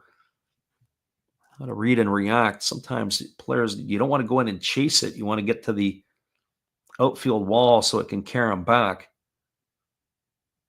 So 1 ball and 1 strike here to Justin Henry Malloy. As the lefty works himself to the set position, and the pitch on the way is a breaking ball swung on and grounded foul over on the third base side. The count is 1-2. So 1 ball and 2 strikes. Bottom of the fifth inning, Tigers, Yankees locked at zeros. As the left-hander Fried holds to the set position. Pitch to Malloy. Breaking ball misses down and away, and the count goes to 2-2. Saw a game similar to this in Seattle a couple of weeks ago when Oakland was playing the Mariners, and the game was pretty much locked up at zeros through much of the first 5-6 innings. And then the little blip here and a little blip there, and the next thing you know, the runs were scored and the game was over. There's a fastball that is swung on and missed, and Malloy goes in the books. He's gone for the third out of the inning, and the Tigers, but they threaten with a 2-out triple off the bat of Zach McKinstry, but they're unable to cash in. No runs, one hit, no errors, and there was one runner left aboard. Your score as we move to the top of the sixth inning, it is the Yankees nothing and the Tigers nothing. Stay with us, everybody. We appreciate you hanging in here with us today. Last Raps Baseball YouTube channel. We'll be back after this. Once again, from our friend Steve Rademacher. Hello, guys. Thank you for joining Freddie here on his baseball game. And I'm Steve Rademacher, and my channel is really all about everybody, including all my international friends. We have such stuff as non-sport packs from Canada, the OP Cheese. We have the Greek Freak. We have money from around the world. We have lira. We have yen. We have francs. We have pounds. We have Deutschmarks. We have all kinds of cool stuff like that. We even have some cooler things like Japanese women wrestlers and OPC baseball cards where I cannot read the back. We even have unopened material like the royal family, I know it's backwards, from London, England. Thank you for watching. Back to Freddie. Appreciate you there, Steve, and the support you give to our channel. In turn, we support Steve Rademacher after the game. Be sure to go check him out. He's got all kinds of crazy things, including him drinking his hot sauce and all kinds of different potents and flavors of it. It is going to be the 2, 3, and 4 hitters to come to bat here for the Yankees in the top of the sixth. That means Aaron Judge, Cody Bellinger, and Paul Goldschmidt. It is the MVP row that the Yankees can line up here to face the right-hander Jack Flaherty. The grounds crew comes out and does a little bit of a sweep. A little bit of a cleanup here. Not quite the full seventh inning stretch. So Aaron Judge stepping in. He's 0 for 2 today. He has flown to right and he has struck out in his 2 trips. As Flaherty ready to deliver, the first pitch is a breaking ball that catches the outside corner, and the count is quickly 0-1. When this part of the Yankees order comes up to bat, every player is in scoring position at the plate. As the 0-1 is on the way, it is a fastball that moves Judge off the plate, and the count goes even at 1-1. So 1 ball and 1 strike it is.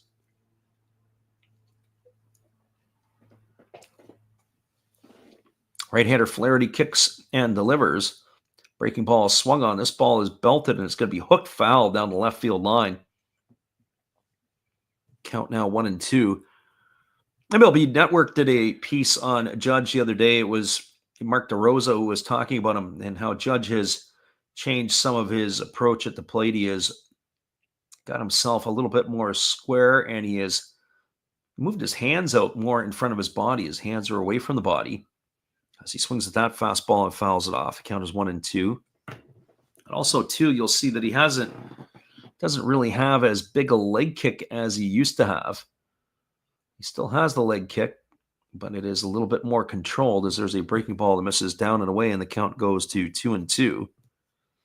They were doing a little bit of a comparison of his swing from a couple years ago to where it is today. A little bit more quiet, not as much moving parts. As there is a fastball that misses down. It's now 3-2 to Judge. So 3 balls and 2 strikes. Jack Flaherty watching the pitch count ratchet up here as he's now at 85. And here comes the offering to Judge. It's a fastball that misses up and away. It's going to be ball 4 Judge is going to get himself a leadoff walk here to begin the 6th inning, and that's going to bring up the center fielder in Cody Bellinger. By our counts today, that's the 3rd free pass issued by Flaherty in this one. Nothing has come back to haunt him as of yet, as both teams are yet to score a run. And the first pitch to Bellinger is a breaking ball that drops in for a called strike. The count is 0-1. Bellinger 0 for 2 today, and both of the times he has struck out against Jack Flaherty. As the right-hander gets his sign from Dingler. And now he works himself into the set position, but now time at the plate has been called by Bellinger as he feels that Flaherty has taken too much time. There is a left-hander up and throwing. It's Tyler Holton in the Tiger bullpen. Holton, who was a valuable reliever for the Tigers last year. He was used as an opener, used out of the pen. As that fastball is taken for a called strike, it's now 0-2 to Bellinger. When Bellinger gets hot, he is as good as any hitter in baseball. And when he is cold, well, he's as bad as anybody else. There's a breaking ball that misses down, and the count is 1-2. A very, very streaky player, but when he gets hot, he can carry a team for 2-3 weeks at a time. So here comes the 1-2 pitch as Flaherty checks the runner Judge at first. Now he kicks and delivers. It's a breaking ball, waved at and missed. There is your sombrero, as that's the 3rd time today that Bellinger's gone down on strikes. He's gone for out number 1. That's going to bring up the first baseman, Paul Goldschmidt.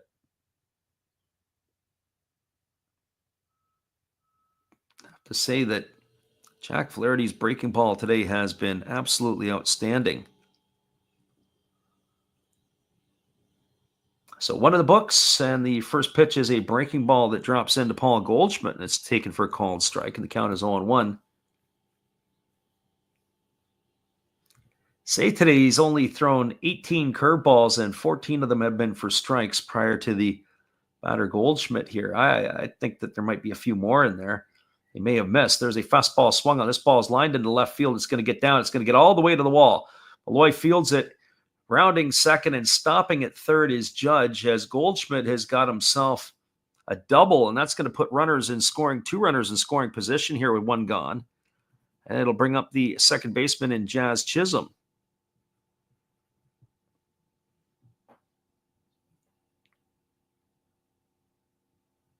And for Chisholm, well, he's officially 0 for 1 today. He's lined to first, and he has walked in his 2 trips to the plate. But that looks like it might be the end of Jack Flaherty. His day is coming to an end as he gets a round of applause from the home faithful. It'll be Tyler Holton coming on in relief. Hang tight, everybody. We'll be right back after this. Appreciate you for hanging in here with us today on the Last Raps Baseball YouTube channel. Hey, where are you going? It's a pitching change. Come on, sit back down. You don't go out there. Don't go get no food or anything. You've got a big decision. Are you going to throw in there Raleigh Fingers? Maybe Goose Gossage? How about maybe Mariano Rivera or Lee Smith, Dennis Eckersley? Who knows? It's a pitching change. Come on back. You know who I would pick for this? A nice, tall, cool one. There's my pitcher. That's my pitching change.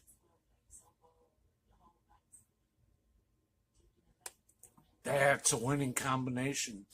Come see my channel. You know, every day is opening day. And according to Bob, I must be in the front row. Blah.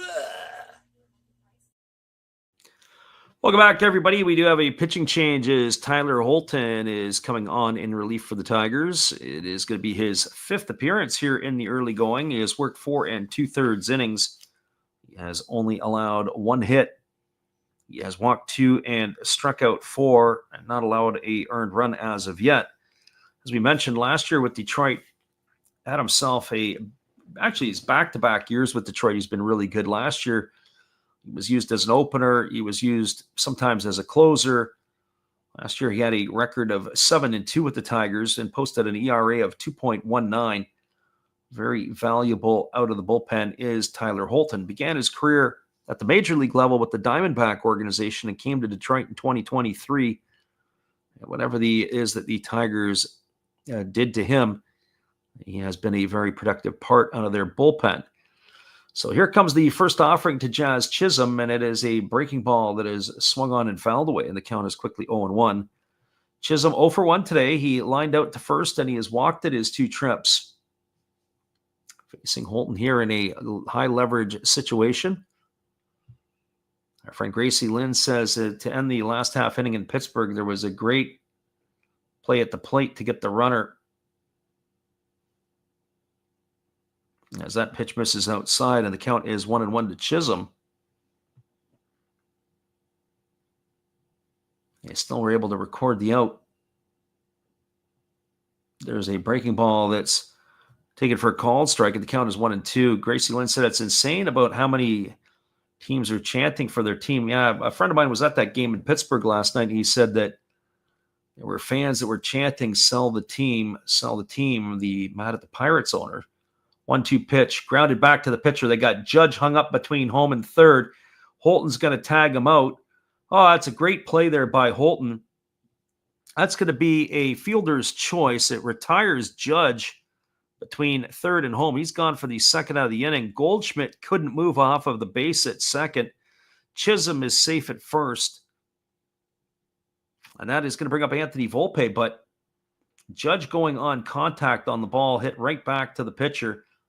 Did a good enough job to be able to hang himself up there, but not good enough to be able to get Goldschmidt over to third. So Tyler Holton able to do the job here. That's 2 outs, and that's going to bring up the shortstop in Volpe, and takes a first pitch breaking ball for a called strike, and the count is 0-1. So no balls and 1 strike.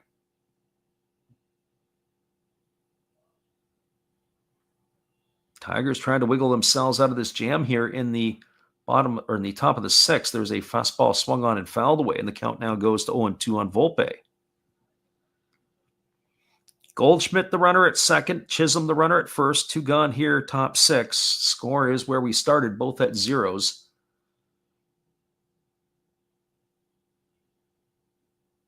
As the lefty holds to the set position, here comes the pitch. And it's a breaking ball swung on and lifted foul over into the seats on the first base side. The count remains at 0-2. So no balls and 2 strikes. Gracie Lynn is doing count. Orioles, Pirates, Rays, Marlins, White Sox, Twins, Rockies, Angels, Blue Jays. I guess those are the fans that are chanting, sell the team. Fastball misses upstairs. The count goes to 1-2. I remember in the offseason, Jack Flaherty was quoted as saying he hadn't been signed. People were lamenting the Dodgers about signing all the players and all the money's being given. And Flaherty's like, well, at least they're trying. The other teams around aren't even trying. And there's a spaghetti move that chases Goldschmidt back to the bag at second.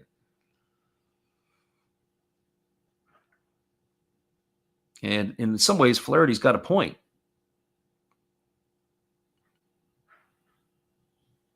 As the lefty ready to deliver, and here comes the pitch. There is a fastball swung on and missed, and Tyler Holton comes out of the bullpen and does his job as he's able to get the final 2 outs here for the Tigers in the Yankee half of the 6th inning. There was no runs in the inning. There was a hit. There was no errors, and there were 2 runners left aboard. Your score as we move to the bottom of the 6th. We are where we started. It's the Tigers nothing and the Yankees nothing. Stick around, everybody. We'll be back in just a few. Our friend Gracie Lynn is keeping us entertained in the chat, and we'll be back when we can. Here is another one for our Japan Baseball Report. If you're new to us, be sure to check us out late night. We like to call the Japanese games. Join our Facebook page, and we'll keep you in the know. You are listening to live NPB commentary with Last Raps Baseball. Be sure to check out our podcast, The Japan Baseball Report, either on YouTube or wherever you get your podcasts. Be sure to join our Facebook group as well. It is NPB Japan Baseball Report. Stay up to date with all the other followers who are a fan of the Japanese game.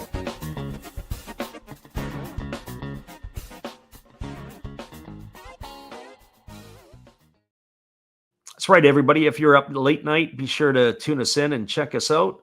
Appreciate you guys for listening in today. We'll be right back after this. Well, you've got to have an ace in the hole, a little secret that nobody knows. Life is a gamble, a game we all play, but you've got to save something for a rainy day. You've got to learn to play your cards right if you expect to win in life. Don't put it all on the line for just one roll. You've got to have an ace in the hole.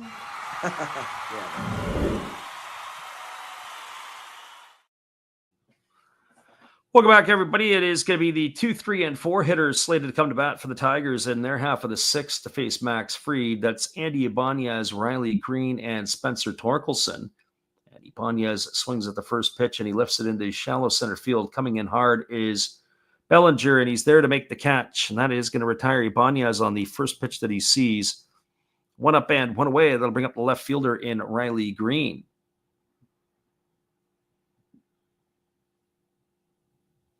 Our friend Gracie Lynch says she tries to get as many games on Wednesday, Friday, and Saturday nights. Those 3 a.m., 4 a.m. starts are rough. Yeah, I hear you. There's a breaking ball taken for a called strike. The count is 0-1 to Green. Green, one hit today in 2 trips. As he bats from the left side here against the lefty Fried, who kicks and delivers. There's a breaking ball waved out and missed. The count now goes to 0-2. Yankees, no runs, 3 hits, no errors. Tigers, no runs, 4 hits, no errors. As hits have been at a premium in this one today. There's a breaking ball that is waved out and missed. And Green sees 3 pitches, and he goes down on strikes for the second out of the inning. That's the first time today he's gone down on strikes. That's going to leave it up to the first baseman, Spencer Torkelson. And so by our count, that would be the 9th strikeout here recorded by Max Fried. So he has been sparkling here today. And the first pitch delivered to Torkelson misses down for a ball, and the count is 1-0. Torkelson has one of those 4 Tiger hits. He had a single his last time up. As the 1-0 is on the way, it is a fastball swung on. It is grounded over to third, fielded on a couple of hops by Cabrera. He throws to first, and that is one quick inning, as that is going to retire Torkelson on a ground out 5-3, as the Tigers go in order here in inning number 6. No runs, no hits, no errors, and nobody left the board. 2/3 of the game is in the books, and we are back to where we started, all locked up at zeros. We'll be back in just a few. Appreciate you guys for hanging in here with us tonight on the Last Raps Baseball YouTube channel. It is our friend Steve Rademacher once again. Be sure to go check him out when you get a chance. He's got all kinds of crazy things. Thank you, Freddie. Appreciate your support and everybody out there. Steve again here, obviously, with the Milwaukee Brewers. Of course, we have Bernie Brewer on my favorite beverage of choice right there, along with a card of Bernie. Yay! Now, we got some special guests here. Now, I'm not just talking about our Hall of Fame lineup. I must be in the front row. Hey, come on there, Robin. I got 3,000 hits. What do you have? Well, I was the all-time saves leader, and I got 1.5 feet on you. Okay, Raleigh, settle down, buddy. Now, none of this could be possible without Harvey's Wallbangers. There's Harvey. And who could forget the Fonz? Hey. That's right, everybody. That is our friend Steve Rademacher. He's got all kinds of crazy and wild things on his channel. Be sure to check him out. We like to say that we are a bunch of amateurs trying to do things professionally. There's nothing worse than watching a bunch of professionals doing things amateurishly. But we're glad you're with us here today. And it's going to be Jason Dominguez, JC Esquera, and Oswaldo Cabrera to come to bat here as they are going to begin the 7th inning of work. We are looking at it here as we're anticipating it's still going to be Tyler Holton, although we may have to keep our eye peeled for a pitching change, as it will be the bottom third of the Yankee order. Dominguez is a switch hitter. And we'll see what the Tigers have here. It is still going to be Holton on the hill, as he is ready to face Dominguez, and it's a fastball taken for a called strike. The count is quickly 0-1. Dominguez today 0 for 2. He has struck out and grounded to first in his 2 trips to the plate. As the lefty Holton ready to go back at it, and he delivers a breaking ball that's tapped foul behind home plate, and the count goes to 0-2. So no balls and 2 strikes. Malloy, Green, Torkelson, McKinstry have the hits for the Tigers today. The Yankee 3 hits have come 2 from Paul Goldschmidt and 1 from Cabrera. That has been it. Not a lot of traffic on the base paths. Here's the pitch. Breaking ball swung on and fouled away, and the count remains at 0-2. So no balls and 2 strikes to Dominguez.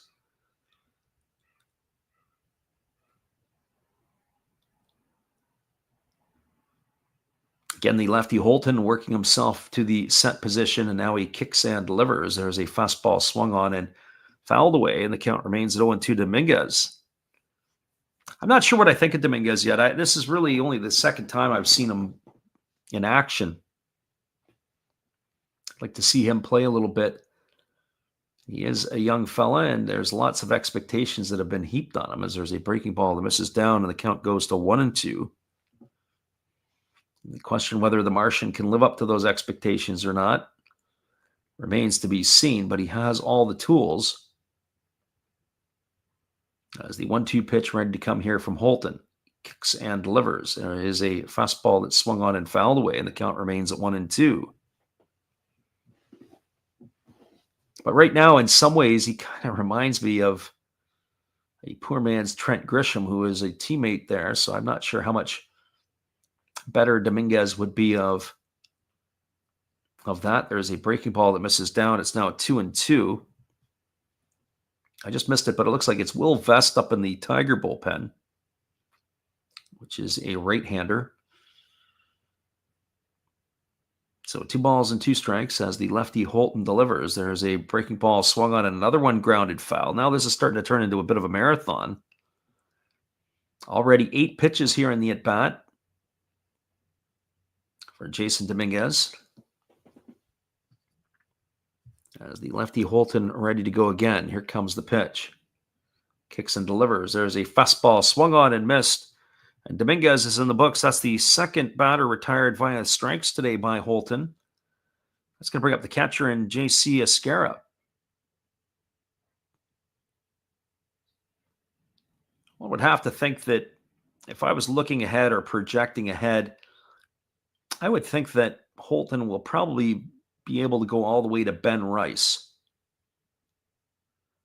That's a fastball that misses down, and the count is 1-0. I think it was Brant Herter who got the 3-inning save yesterday. Gracie Lynn, she asked the question, didn't Holton get a 3-inning save yesterday?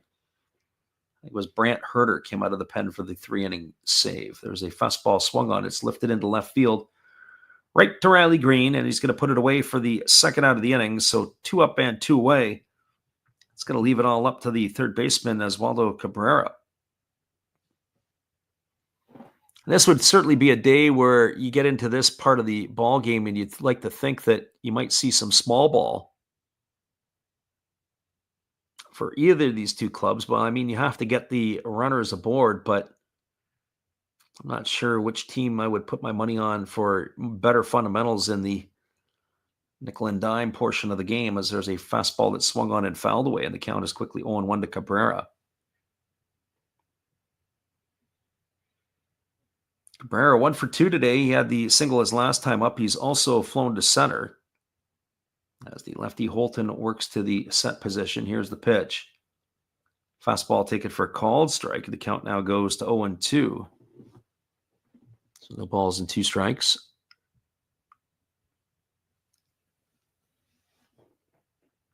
Gracie Lynn says Tigers play great small ball to begin with. There's a fastball that misses up and away, and the count is 1-2.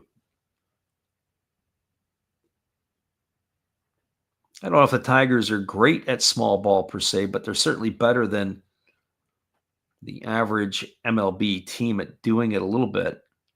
There's a fastball swung on. This ball is lined into left field. It's going to get down for a base hit, and Cabrera is going to have his second hit of the ball game. So the Yankees and the Tigers now each have 4 hits. And Cabrera has half of the Yankee tally, and Goldschmidt has the other half. That's going to bring Ben Rice to the plate. And as I mentioned, I think this could be Holton's last batter because we got a series of right-handers potentially to follow. As the pitch is on the way, it's a breaking ball that misses down. It gets away from the catcher Dingler, but he's able to retrieve it without the runner advancing, and that's ball 1 to Rice. Rice today is 0 for 3. He has struck out twice, and he's flown to left in his 3 previous trips. Gracie Lynn says St. Louis, Pittsburgh is tied at 0s going to the 10th. Lots of zeros around the game today. As the pitch is a fastball swung on, it is lifted into deep right center field. This ball is going to be trouble, and this ball is going to be off the wall. Fielding it is the center fielder Kreidler. He's going to fire it in, rounding third and heading home. Although now the umpires are ruling that it's been a home run. So the second base umpire, a little late with the call. That's John Bacon, but he says that Ben Rice has deposited that one into the seats as he is going to finish his home run trot. And that is going to give the Yankees a 2-0 lead here in the 7th. So the first 2 runs of the game, we'll look at the replay ourselves. I guess that would be a 2-run blast, and Holton has served it up. And that is going to bring Aaron Judge to the plate. Well, Holton's going to face him too, and there's a first pitch breaking ball that misses down, and the count is 1-0. Marlins enjoying a 2-0 lead over the Mets in the top of the 7th. Only 1 hit for the Mets so far today. There's a ground ball that is hit up the middle off the glove of a diving Javi Baez into center field, and so Aaron Judge has got himself a seeing eye single. It's his first knock of the game. So the hit parade continues here. A single by Cabrera, home run off the bat of Rice, and then a single by Aaron Judge. 3 back-to-back knocks here by the Yankees. It's slated to bring Cody Bellinger to the plate. And so Bellinger ready to face the lefty Holton here. Well, I guess I got it wrong. I thought he would see Ben Rice, and that would be it. First pitch breaking ball misses down and away, and the count is 1-0. So 1 ball and no strikes. Tigers were looking to complete the sweep here today, but that is in jeopardy as the Yankees are looking to get one on the getaway day. There's a breaking ball that's taken for a called strike, and the count is 1-1. A win today by the Yankees and a loss by the Tigers would put them both at 7-5. Here's the pitch. Breaking ball swung on. It breaks the bat of the hitter Bellinger. It's lofted over to third base. That's about the 3rd or 4th broken bat we've seen today. Making the catch is Ibanez, and that is going to do it here as Bellinger is retired for the 3rd out of the inning. But the Yankees do the damage here, and it might be more than enough. 2 runs in the inning on 3 hits. The big blow, the 2-run homer by Ben Rice. No errors and 1 runner left aboard. Your score as we move to the bottom of the 7th. It is the Yankees 2 and the Tigers no score. Stick around, everybody. We'll be back in just a little bit. Appreciate you for being with us today on the Last Raps Baseball YouTube channel.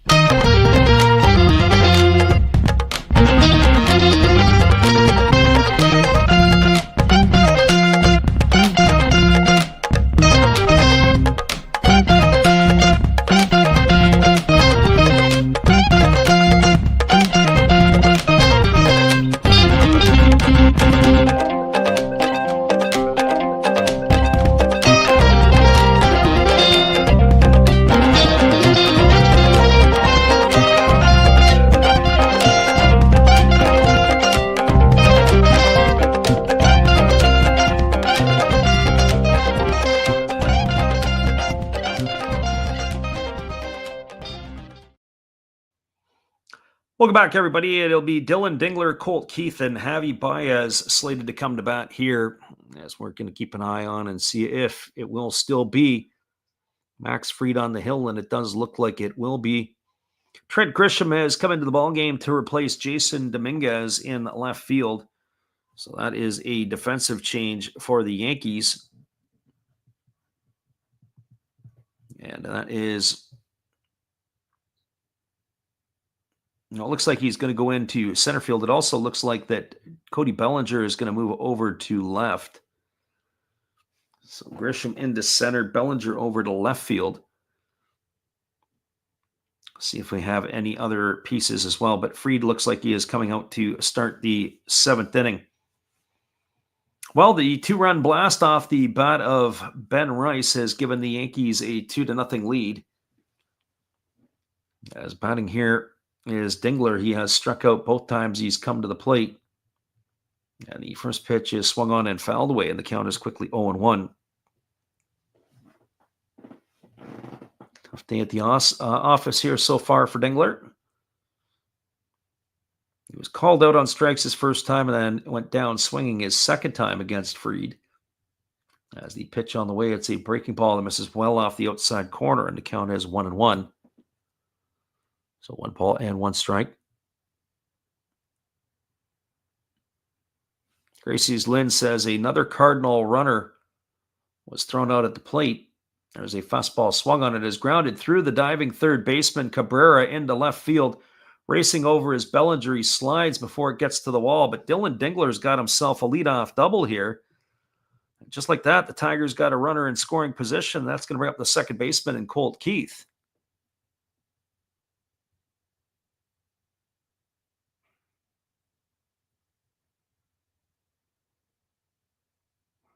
Our friend Gracie Lynn says off topic, but I read on International Baseball Twitter that the NPB is actively trying to work on getting its clubs to agree to a contract in the U.S. I've heard about that before, as there is a breaking ball that misses upstairs. The count is 1-0.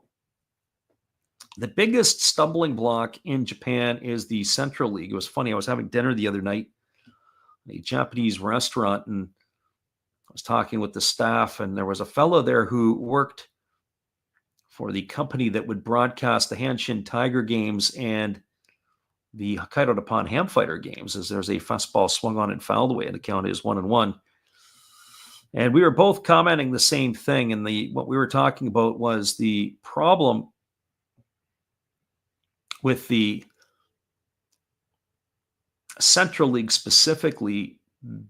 They operate it with an old school mentality. There's a breaking ball swung on. This ball's lifted into left center field. Over underneath it to make the catch is Bellinger, and that's going to retire Colt Keith. He's gone for the first out of the inning.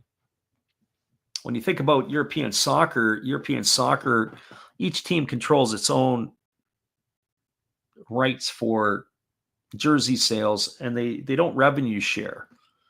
When you think of Major League Baseball, you think of the Yankees are Dodgers, probably some of the biggest sellers of merchandise, but the Colorado Rockies will get the piece of that as well because their merchandise does not sell like everybody else's. Here's the pitch. Fastball taken for a called strike, and the count is 0-1 to Javi Baez. Baez today 0 for 2. He has struck out both of his times to the plate. But why do I think that Baez could be the guy to run into a ball? Here's the 0-1. Breaking ball taken for a called strike. The count now goes to 0-2. Baez sure didn't like that one.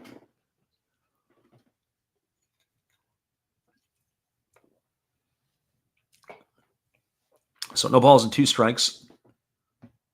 Luke Weaver up and throwing in the Yankee bullpen. As we mentioned, it was that old school mentality. There's a breaking ball that misses outside, and the count is 1-2. Because the teams are just looking out for themselves. They don't really care about everybody else. Certainly when you think of the Yomiuri Giants, they don't really have to do a whole lot to sell themselves, but the Chinichi Dragons need to do a lot more to be recognized. Breaking ball misses outside, and the count goes to 2-2. So 2 balls and 2 strikes.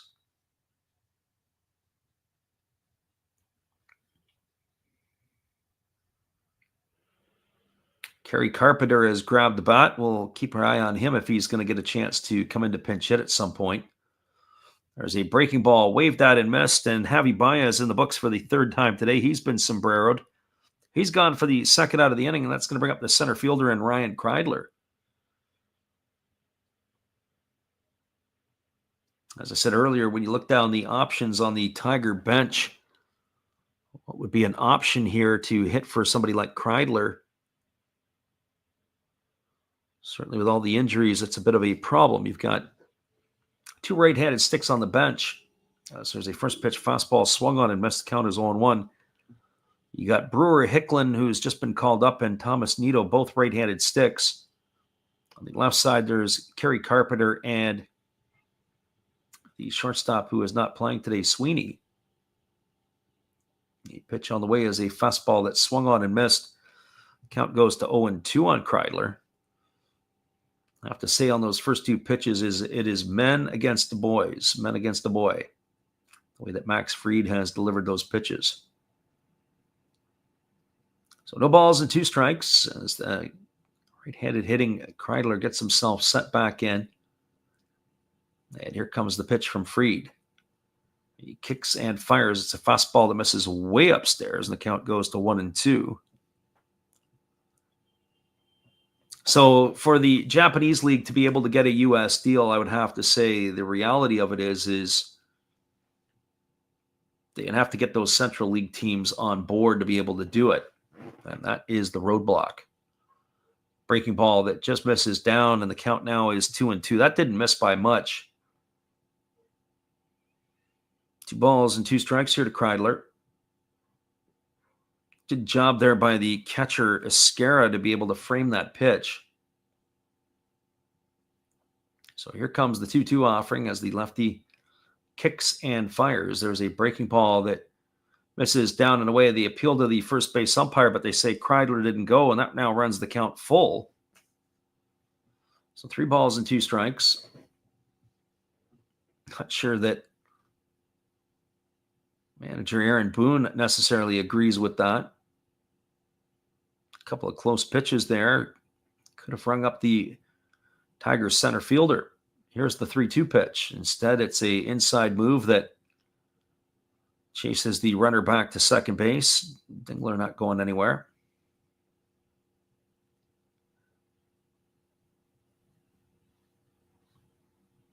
So the lefty holds to the set position. Here comes the pitch.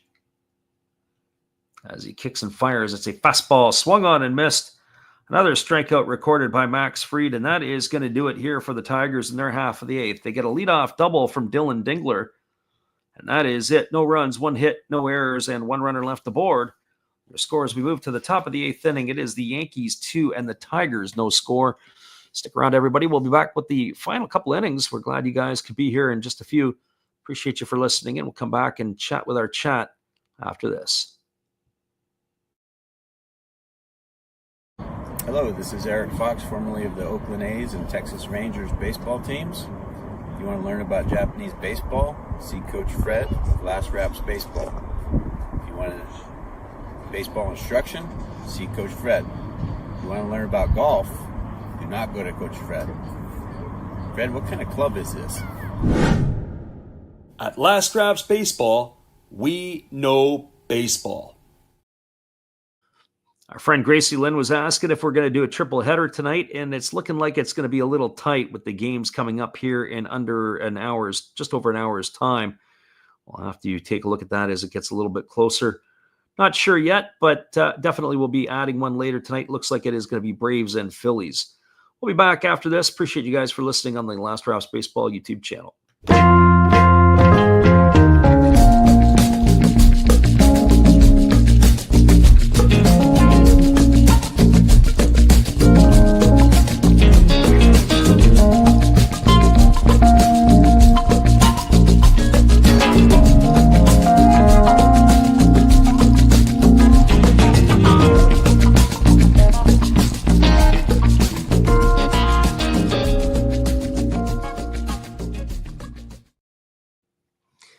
Welcome back, everybody. It's going to be the heart of the order to come to bat here for the Yankees. It'll be Paul Goldschmidt, Jazz Chisholm, and Anthony Volpe slated to come to bat.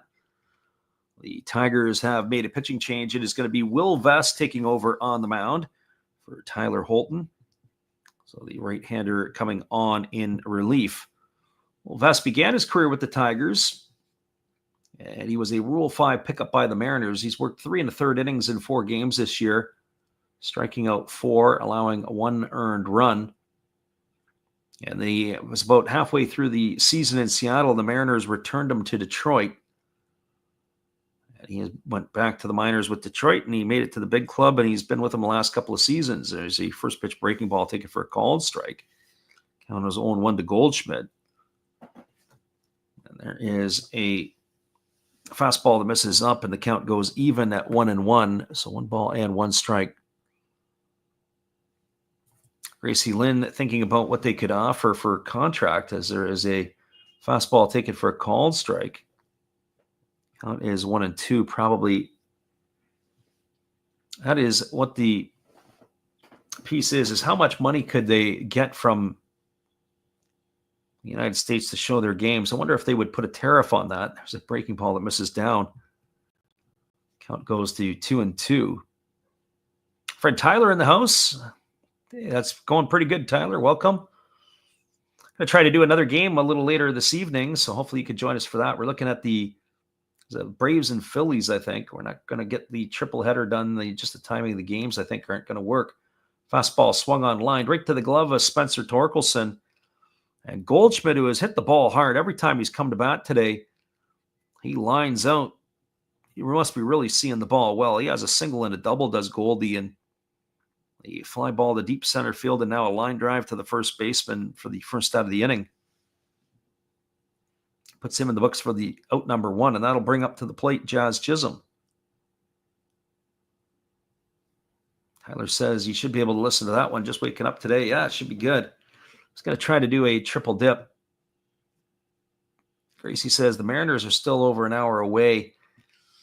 Yeah, the problem is it's getting set up to do it and everything else, and I need a minimum of an hour to get that done.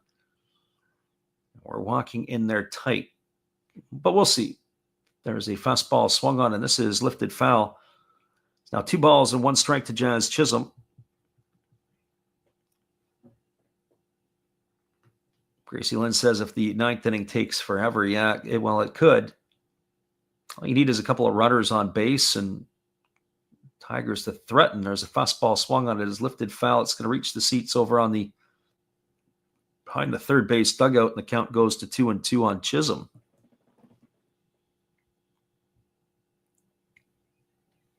Nothing like day baseball. You got to like it. Some guy in a Milwaukee Brewers jersey. I think he's in the wrong spot. Picked up that ball at Comerica. Gracie Lynn says the Cardinals and Pirates off to the 11th. There's a breaking ball taken for a called third strike. Chisholm stood there like the house by the side of the road. He watched it go by for out number 2, and that's going to leave it all up to Anthony Volpe.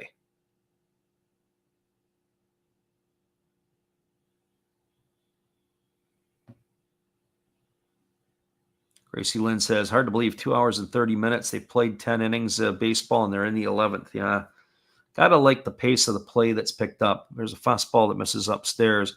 I have to say, that's one thing. I wasn't sure about the clock, but certainly in North America, the game needed to be picked up a little bit. And that has been one thing that has happened. There's a fastball that misses inside. The count's now 2-0 to Volpe. Whatever you can do to manage the ball game, get the time down a little bit. Fastball misses up. It's now 3-0 to Volpe. Volpe is 0 for 3 today. He has struck out twice and grounded out in his 3 trips. But 2 of those were against Jack Flaherty, and 1 was against Holton. There's a fastball that misses up and away.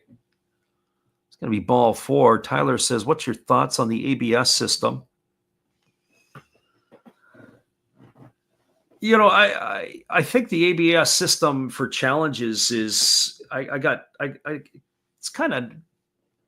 not bad if it's efficient like that, but I think the same thing, you only get a couple of challenges a game. The one thing I'm not a big fan of is we have a stoppage in play. Chris Fetter's on his way out to the mound to talk to his right-hander Vest. My beef with the challenge system in a lot of the sports is just how long it takes. It takes the momentum out of the game. It's like a timeout without using a timeout, whether it's in basketball or other stuff. So the ABS system for baseball, where they tap, they go look at it, it gives you the quick result like in tennis, and then we carry on. So this brings Trent Grisham to the plate. This is his first at bat today, as the right-hander holds to the set position. And now Vest delivers. There is a fastball that swung on and missed. The count is 0-1. I have to say, it's really close to whether Will Vest is balking here or not. He comes set, and he's kind of rocking into like side to side a little bit, and then he slows it down, but I don't know if he ever actually comes fully set. That was on the side view. You can't really see it from the behind view. There's a fastball that misses down, and the count goes even at 1-1.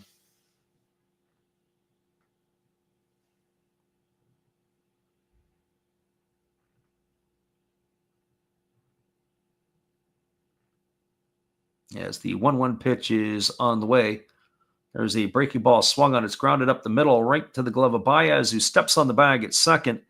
And Grisham is bounded into a fielder's choice to retire Volpe at second for the third out of the inning. And that is going to do it.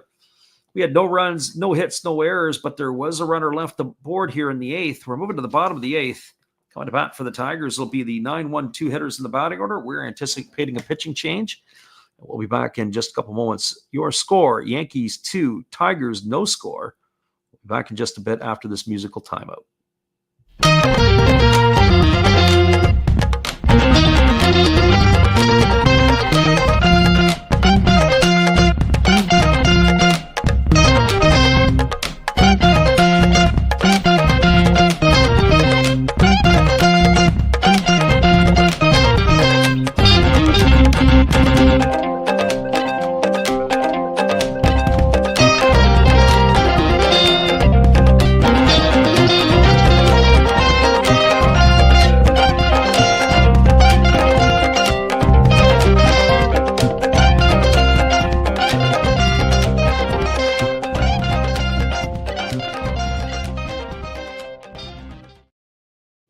Well, you've got to have an ace in the hole, a little secret that nobody knows. Life is a gamble, a game we all play, but you've got to save something for a rainy day. You've got to learn to play your cards right if you expect to win in life. Don't put it all on the line for just one roll. You've got to have an ace in the hole.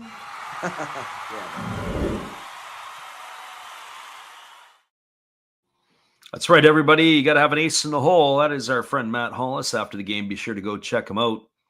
It is going to be the 9-1-2 hitters to come to bat for Detroit here in the eighth. That means Zach McKinstry, Justin Henry Malloy, and Andy Ibanez.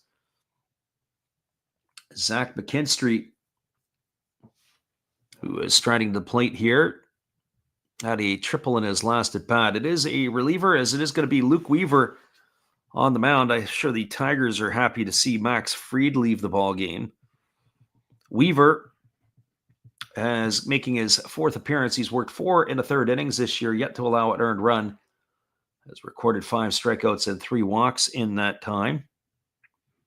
As the right-hander ready to deliver, he kicks and fires. It's a fastball that misses up, and it goes all the way to the backstop. Count is 1-0 to McKinstry. McKinstry's grounded to the pitcher, and he has tripled today. 1 for 2 officially.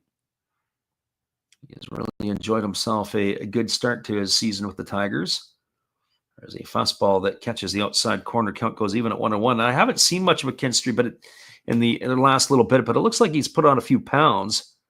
It's a little stockier than I remember him last year. I don't know if that's the case or not, or maybe it's because of the cold weather and all bundled up. Breaking ball that is swung on and missed. The count goes to 1-2. McKinstry with that triple last time up pulled his season average up to 364. So 1 ball and 2 strikes. As Weaver kicks and delivers, it is a breaking ball swung on. It is lifted into left field.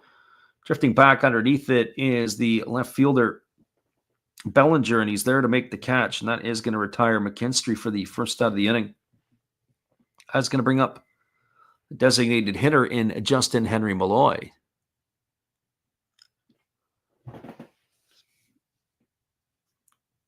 Well, for Malloy, he is 1 for 3 today. He's got a single and 3 trips. He's also struck out and grounded out as the right-handed Weaver delivers. It's a fastball swung on. This ball is lined into right field past the diving third baseman Cabrera, and Henry Malloy has got himself his second hit of the ball game. He is now 2 for 4. That's going to bring up the third baseman in Andy Ibanez. But forget that. It is actually going to be a pinch hitter here, as it's going to be Kerry Carpenter who is coming to bat. So Carpenter in to pinch hit. Very dangerous hitter in the Detroit lineup. So Carpenter batting only .222 on the season.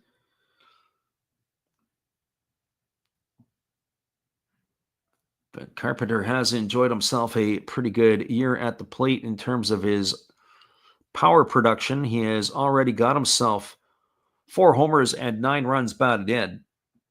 8 for 36 on the year as he stands in on the left side, and the pitch is on the way. It is a fastball swung on. This is hit into deep right center field, but moving over to make the catch is Grisham, and that is going to retire Carpenter.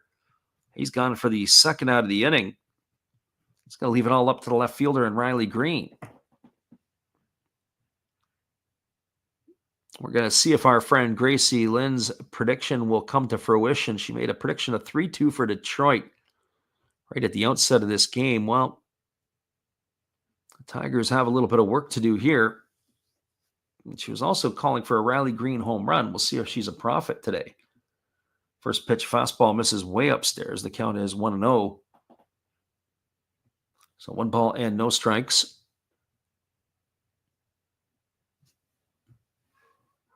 Green waggling the bat, waiting here on the offering from the right-hander Weaver, who kicks and fires. It's a breaking ball that misses down. Count goes to 2-0. So 2 balls and no strikes. Weaver gets a new baseball. He rubs it up. That's one thing I still can't get used to. Every time a ball gets put in play or hits the dirt, they take it out of the game. I don't even know if they recycle them back in. Here comes the 2-0. It's a fastball that just misses upstairs. The count goes to 3-0.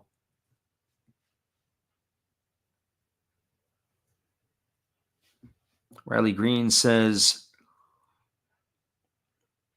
she's got him on her fantasy team, where Gracie says she's got Riley Green on her fantasy team. There's a fastball at the knees taken for a called strike. Count now goes to 3-1.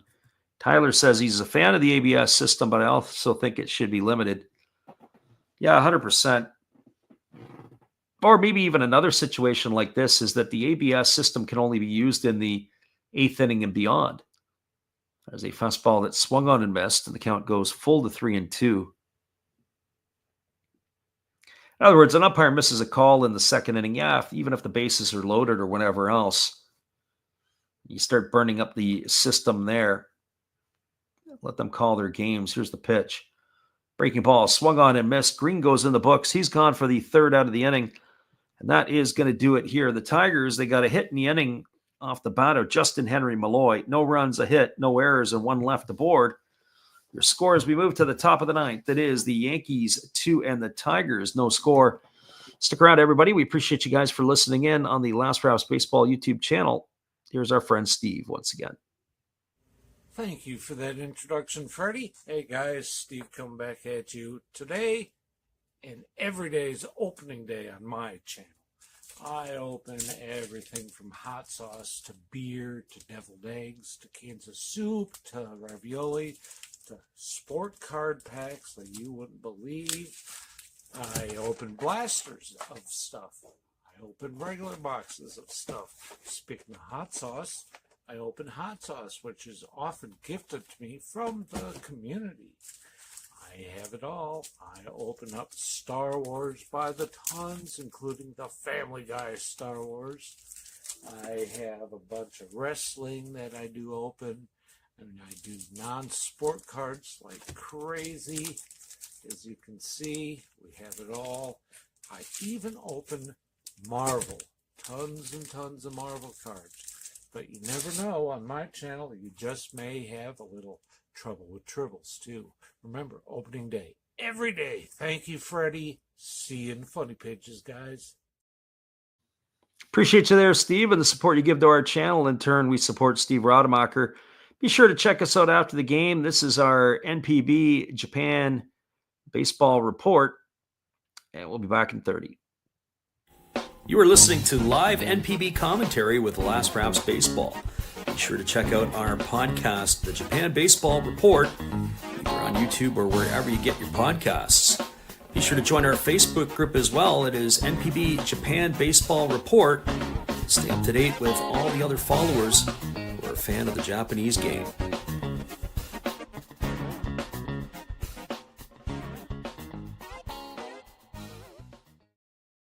Welcome back, everybody. Some defensive changes for the Tigers as Kerry Carpenter has gone into the ballgame in right field. Moving over to third base will be Zach McKinstry, as that is how that will play out here. As Carpenter into right, McKinstry moves over to third. It'll be John Brebbia on the hill as he is taking over here for the now departed Will Vest. And so Brebbia, since coming over to the Tigers, has been pretty much lights out. He has worked in 4 games. He's pitched 5 innings so far. Brebbia has not allowed a hit or a run. And the first pitch breaking ball is taken for a called strike and is to J.C. Esquera, and he's in the hole at 0-1. It's Esquera, Cabrera, and Rice to come to bat. Brebbia, I remember him for the most part with the San Francisco Giants as that fastball misses outside and the count is 1-1. He has been in the league since 2017. He began his career with the St. Louis Cardinals. Last year, he split time between the White Sox and the Braves. As there's a fastball that is swung on and is popped up foul. It's over on the third base side. Dingler racing over, and then he tries to backhand it, and it goes off his glove. I think he's going to be a little disappointed in himself. First of all, he looked like he had a hard time picking up where it was. And then he had the ball in his mitt, and it came out. I wonder if they'll rule that as an error or not. It wasn't the easiest of plays. Certainly, Dingler's got to be better. That runs the count at 1-2 to Esquera. Usually when that happens, that's when the offense will make you pay. So Brebbia was a former San Francisco Giant. That's another piece, is the GM of the Tigers. Would have known him in his days in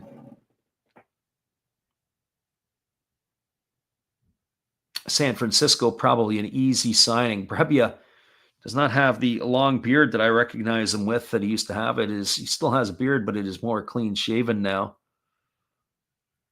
And it looks like whatever it was when Dingler was getting over to field the ball, it has broken the system of the communications. He's having a problem with his earpiece. That's the one thing that I'm not a huge fan of. We've gone to the earpiece for the pitchers. The catcher Dingler is looking for his piece, his communication piece. And now they got to get him a new one. And now we got a stoppage in play. Everything is supposed to make the game go quicker has now gone sideways. Probably because they can't remember or they wouldn't know how to give the conventional signs. Heard that a few times too. So he's working on the program as he's got it on the kneecap or just above the kneecap of his shin guard. Looks like Dingler is still not happy with that piece, so he's got to get the one changed yet again. So Esquera, Cabrera, and Rice here to bat in the 9th inning for the Yankees as it is getting into the deep water for the Tigers. As they are running out of outs in their half, they're going to have to find a way to get runners on and cash some runners in. But it looks like Dingler is now happier with his piece. He's going to do a little test here, and we'll see if it is going to provide the information needed.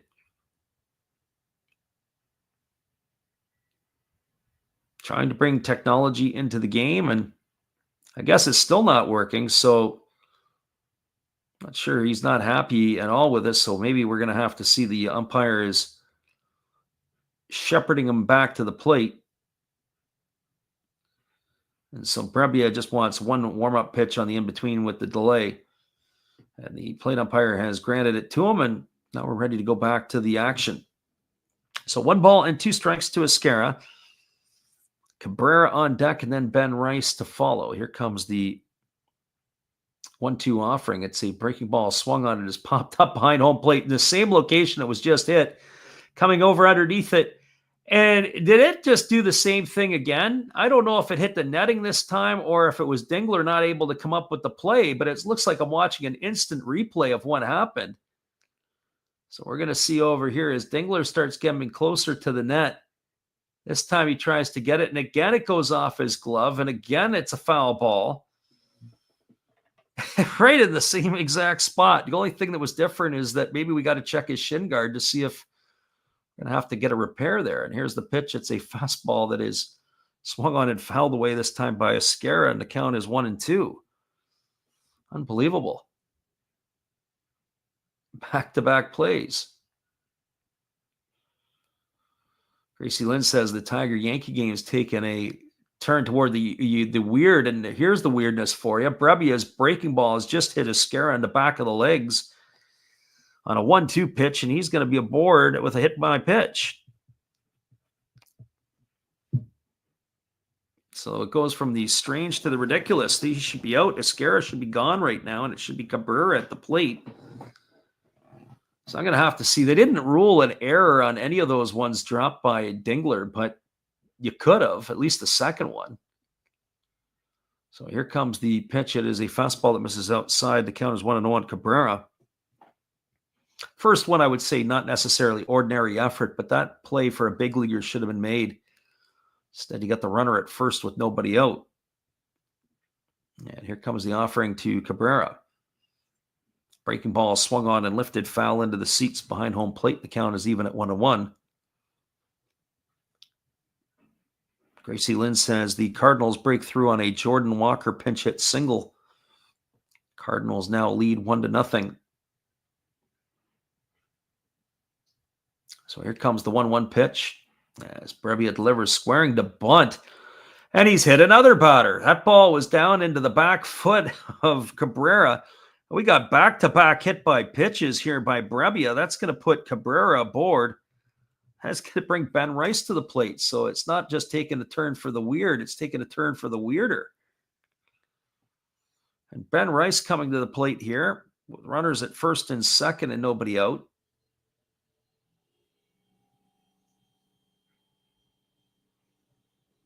Unreal. And Rice has been the offensive production here today for the Yankees. He hit the 2-run homer in the 7th that has been the only scoring in this game. He's also struck out a pair of times and flown to left.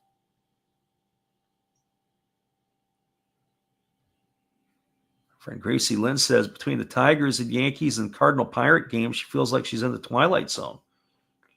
Absolutely. This game has gone bizarro here in just a matter of a few moments. Next thing you know, we're going to have an eclipse.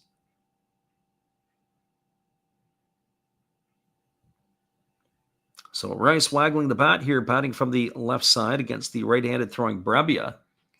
Can he make it a hat trick? First pitch breaking ball misses outside for a ball, and the count is 1-0. They certainly need a double play ball here, and you got the big fella Aaron Judge looming on deck.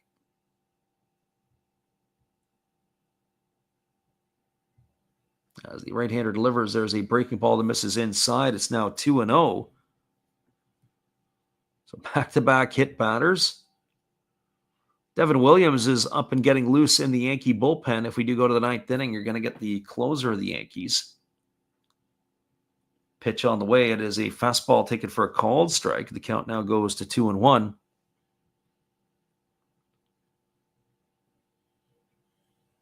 So 2 balls and 1 strike. And now time has been called as the batter Rice has requested. It's the batter timeout.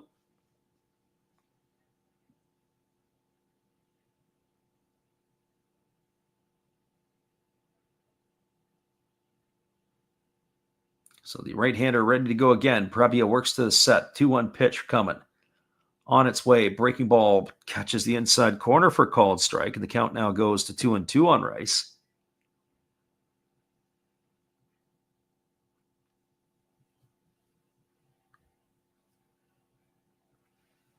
Rice waggling the bat. Again with that open stance here against Brebbia.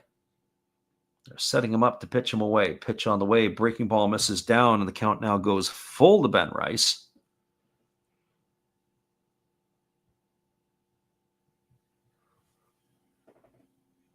So 3 balls and 2 strikes it is as the right-hander works set. He checks the runner at second. Now he kicks and delivers. Breaking ball swung on. Grounded to second, and it's off the glove of the second baseman, Keith. Oh, he has struggled more recently, and that is going to go as an error. And it's a whole host of weirdness continuing here with the Tigers and the Yankees in the top of the 9th inning. That was a routine ball that needed to be turned into a double play, and it just gobbled Keith up. Went off his heels, and it ended up getting through him. So now we've got the bases loaded with nobody out, and Aaron Judge coming to the plate. So you think about it.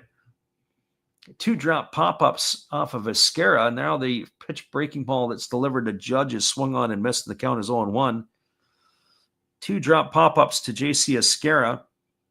But then back, they went on to hit him, and then they hit Cabrera, and then the error by Colt Keith has got the Yankees in a dangerous spot. There's a breaking ball swung on. It has popped up over on the first base side, giving choices Torkelson. And it's just going to drop into the dugout beyond his reach. And that's going to make the count 0-2 on Aaron Judge.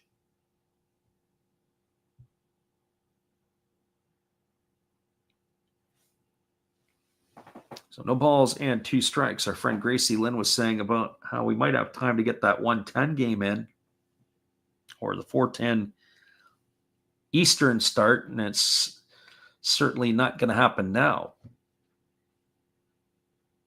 Might watch a little bit of it, but we'll be back on around 7 o'clock. There's a fastball swung on. This ball is lined into left center field. That's going to get a couple of runs in. Aaron Judge is going to drive home a pair, and the Yankees have doubled their lead to 4-0 off the single of Aaron Judge. It ends up plating Esquera and Cabrera, the 2 batters that were clunked by pitches. Stopping at second base is Ben Rice. It's got runners at first and second with nobody out, and that's going to bring Cody Bellinger to the plate. And the Tiger fans, what did show up to the game, are seemingly exiting stage right. The first pitch to Bellinger is a breaking ball and misses down for ball 1. Only one of those runs were earned. You could argue maybe none of them should be earned. Here's the pitch. It's a breaking ball that misses down, and the count now goes to 2 balls and no strikes. Getting up quickly in the bullpen is Kenta Maeda. Tiger, a right-hander, getting himself loose. Pitch from Brebbia. Another fastball misses down. The count goes to 3-0. You got to feel for Brebbia, though, because to say he's not been sharp, yeah, he's hit a couple of batters. He's not done himself any favors, but they would have had the pop-up caught and then the routine ground ball. He's pretty much out of the inning. There's a fastball that misses down. It's going to be ball 4. And Bellinger is going to be aboard with a base on balls. It's going to advance Rice over to third. It's going to move Judge to second. It's going to bring the Tiger pitching coach, Chris Federer, out of the dugout. 22 pitches already here for Brebbia. In this game, it was a 2-0 game going to the top of the 9th. Has the potential of going real sideways in a hurry.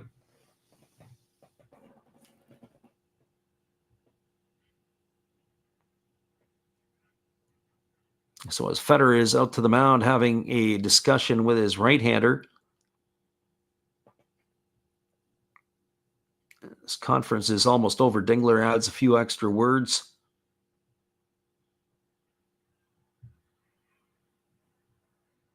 Very, very interesting. Dingler making his way back to the plate. Our friend Gracie Ling says she jinxed it.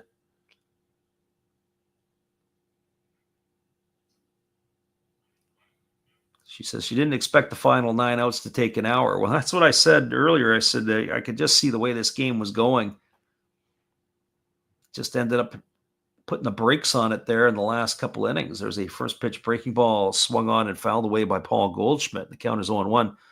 Goldschmidt today is 2 for 4. He's got 2 of the 7 Yankee hits, a single and a double. He's also flown to deep center field and lined to first.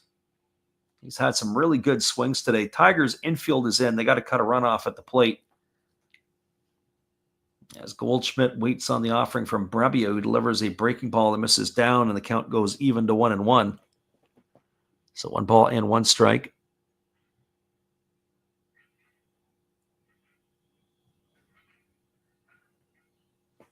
As mentioned, if you're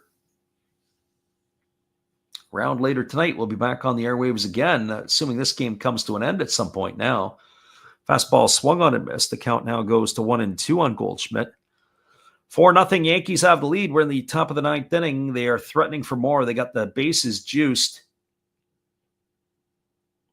As the 1-2 pitch coming to Goldschmidt. Pitch on the way. Fastball swung, chopped back to the pitcher. They go home for 1, back to first. That's going to be a double play, and that's exactly what the Tigers could use. That's going to go in the books as a 1-2-3 double play. Out at the plate is Rice for the first out of the inning. Judge will advance to third. Bellinger gets over to second. That's runners at second and third, and bringing Jazz Chisholm to the plate.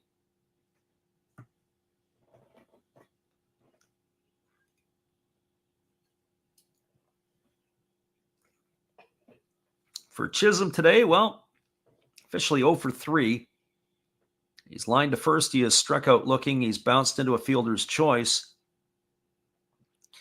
And he has walked.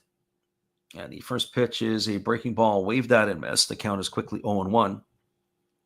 So no balls and 1 strike. So my friend Gracie Lynn says, Tommy Pham, after throwing a runner out at the plate, has an RBI single, and they're tied at 1 with the Pirates and the Cardinals.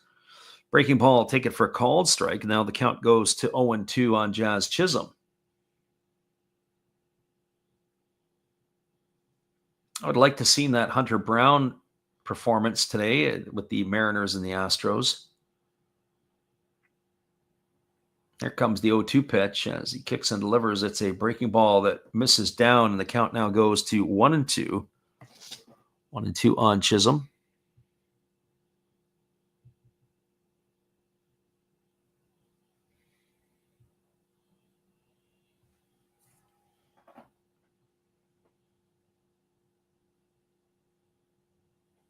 As the right-hander holds to the set, now delivers. There's a fastball that's down. It squirts away from the catcher, but holding his ground at third base is Aaron Judge. He's not going to come home. He's already been had once between third and home today. Dingler had blocked it, but the ball had squirted up the first baseline. But it did not get far enough to entice the big fella running at third to come on home. So here comes the 2-2 pitch as Brebbia holds set. Now delivers, and it is a breaking ball swung on and missed. And that is going to do it for the Yankees here in the 9th inning, but they add to their lead. There was 2 runs in the inning on the benefit of 1 hit. There was an error, and there was 2 runners left aboard. Your score as we move to the bottom of the 9th inning, it is the Yankees 4 and the Tigers no score. Stick around, everybody. We'll be back in just a few with all the action. Appreciate you for listening in. Our friend Gracie Lynn says they're off to the 13th inning, still tied in Pittsburgh. We'll be back after this. Good evening, ladies and gentlemen. Namaste. Hey, I hope you guys have been enjoying the game.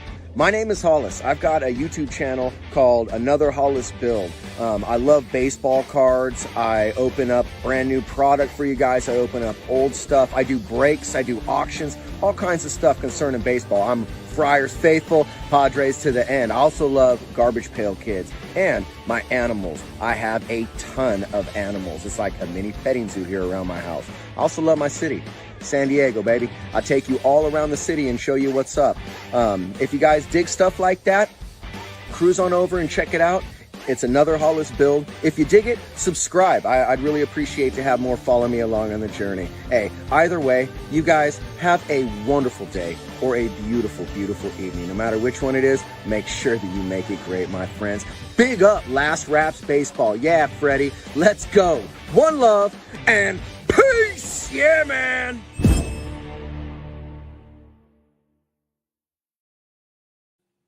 Welcome back, everybody. We are moving ourselves to the bottom of the ninth inning. It is slated to come to bat the heart of the order for the Tigers. That means Spencer Torkelson, Dylan Dingler, and Colt Keith. As they will be looking, it looks like they're going to be facing Mark Leiter Jr. Originally, the Yankees had Devin Williams up, or is it going to be Devin Williams coming in to get some work? They had Mark Leiter up and throwing. Also, Austin Wells is going to be coming into the ball game. So he will be coming in behind the plate. I would have thought he would have got the full day off, but not so much. As Esquera had been hit by the pitch.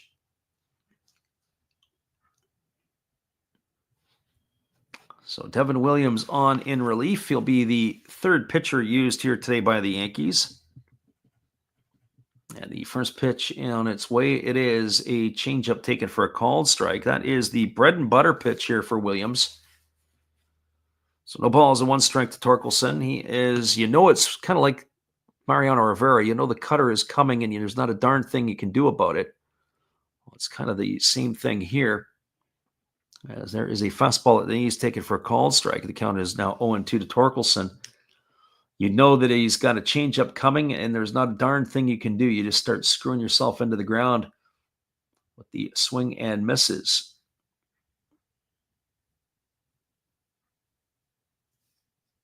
So here comes the 0-2 pitch as Torkelson had used his offensive timeout. As he kicks and delivers, there's a fastball that misses outside. The count goes to 1-2 on Torkelson. Torkelson is 1 for 3 today, as he has hitting at .311 on the season. As the right-hander Williams delivers, there is that changeup that is swung on and chopped foul over on the home plate, or third base side of home plate. And he's got quite a difference he's got about a 10-mile-an-hour difference between his fastball and his changeup. As the right-hander delivers, it is a fastball that misses down, and the count now goes to 2-2 on Torkelson. Tigers need instant runs here. They need base runners. They want to try to claw their way back into this one. Here comes the 2-2, but they're running out of outs. Pitch on the way. Fastball misses way outside. It's now 3-2 to Torkelson.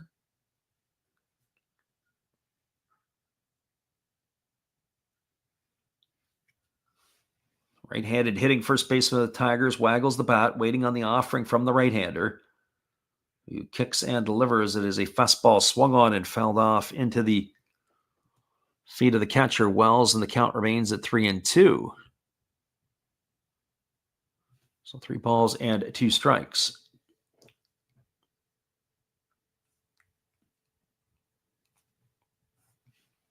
As the right-hander again works himself to the set, and here comes the 3-2 offering. Fastball swung on, it is belted down the left field line, and it's just going to hook foul into the corner. Count remains full to Torkelson. 8 pitches now already in this at-bat. Facing the closer of the Yankees here, Devin Williams. So here comes the 3-2 once again, as the right-hander ready to deliver. Kicks and fires.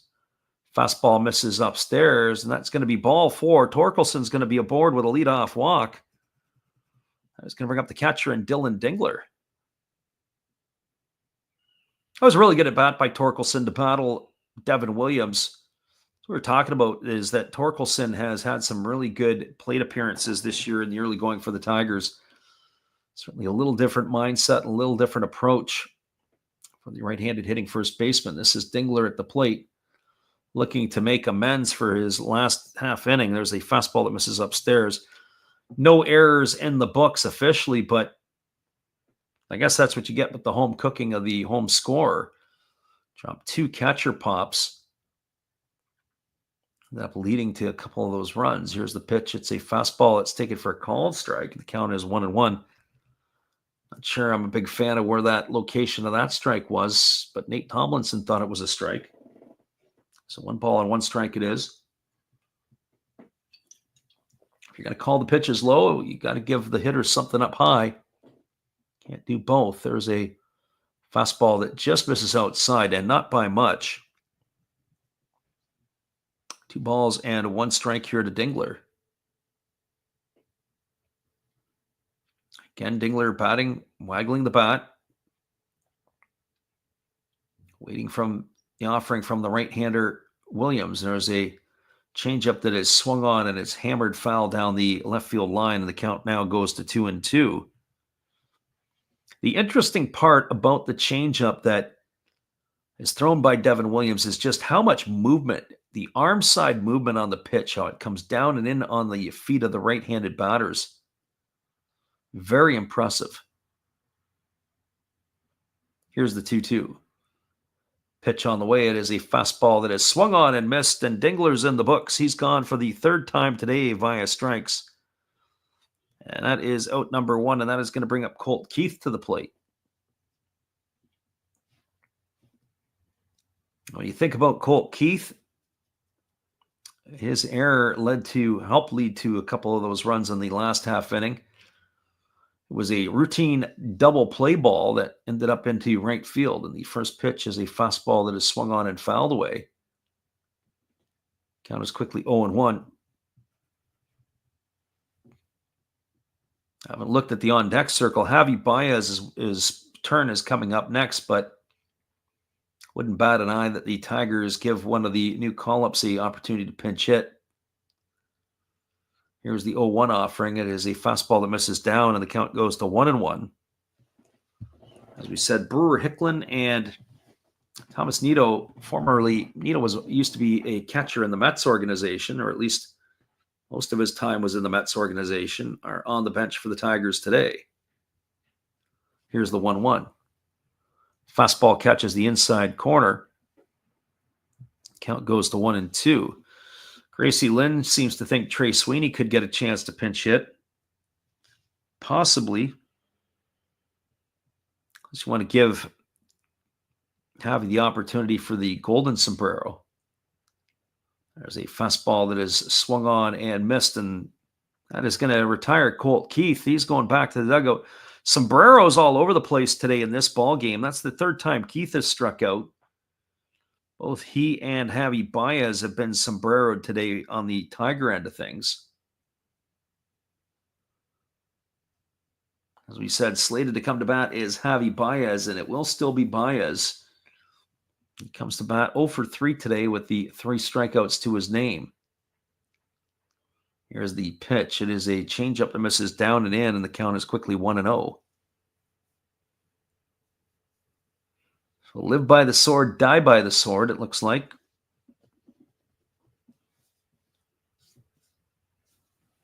As the right-hander Williams ready to go again. Here comes the pitch. Fastball misses outside, and the count now goes to 2-0. So 2 balls and no strikes on Javi Baez.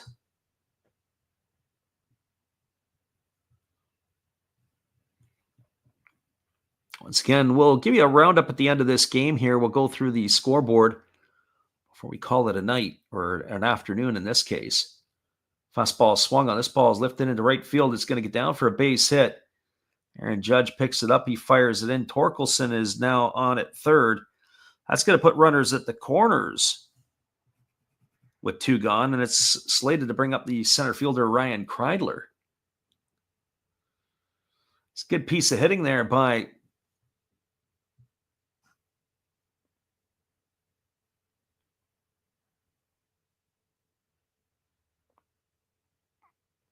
the right-handed hitting Baez. Went the other way with the pitch.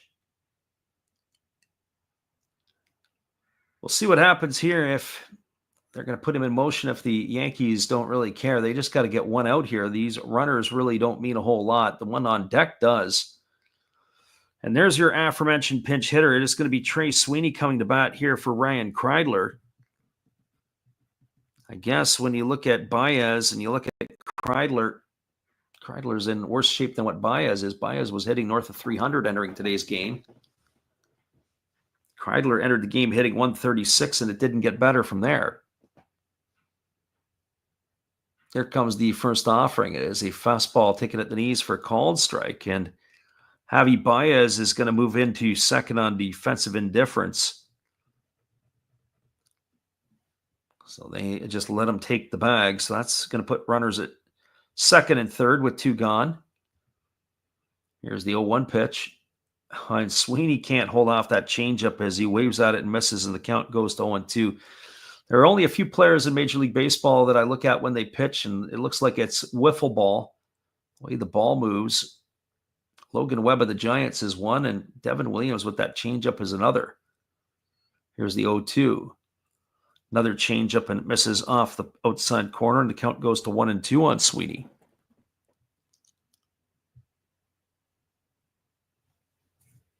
So the Tigers are down to their final strike as the right-hander Williams holds to the set. Now he delivers. Another changeup. This one misses down, and the count goes to 2-2. Good discipline there by Sweeney, not going after and chasing that one. So 2 balls and 2 strikes. As the right-hander ready to go again. Here comes the pitch. Fastball swung on and lifted foul into the seats over on the third base side, and the battle will continue. Zach McKinstry is on deck should the Tigers be able to bring the tying run to the plate. Devin Williams here looking to seal the deal for the Yankees. 4-0 lead for the Bronx Bombers here in the bottom of the ninth. Here comes the pitch. As the right-hander kicks and delivers, it's a fastball that misses just off the outside corner at 94. Runs the count full to 3-2 on Kreidler. To Trey Sweeney, who was pinch hitting for Kreidler. So now the right-hander Williams ready to go again. Here comes the pitch. It's on its way. It is a changeup swung on and chopped foul over on the first base side, and the count remains at 3-2. I have to say that last changeup that was coming down sure looked like it was going to be ball 4. Tigers are hoping to get their tying run to the plate here. And here comes the pitch. Fastball misses inside. It's going to be ball 4. Sweeney's going to be aboard. He's going to get himself a base on balls. That's going to load the bases, and it's going to bring Zach McKinstry to the plate. So McKinstry, who's had himself a pretty good series. He's 1 for 3 today. He has tripled in his 3 trips. He is also grounded to the pitcher and flown to left. The Tigers have got a chance to tie it up here in the 9th inning. 29 pitches already for Williams.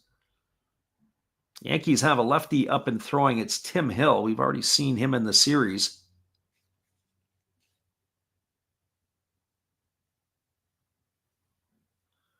Gracie Lynn says, have you seen the groups officially announced this morning? No, I haven't picked that up yet. I'll have to take a look at that. I didn't see where the wild card teams. I saw the groups before. Didn't see where the wild card had landed.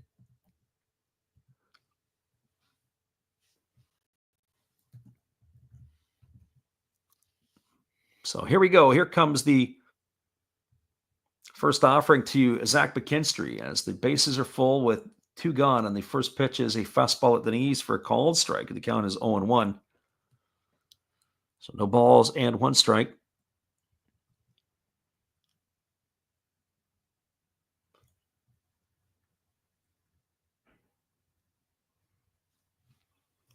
Again, the right-hander delivers, and it's a fastball that gets through the catcher, and it gets all the way to the backstop, and that is going to bring a pair of runs home, or is it?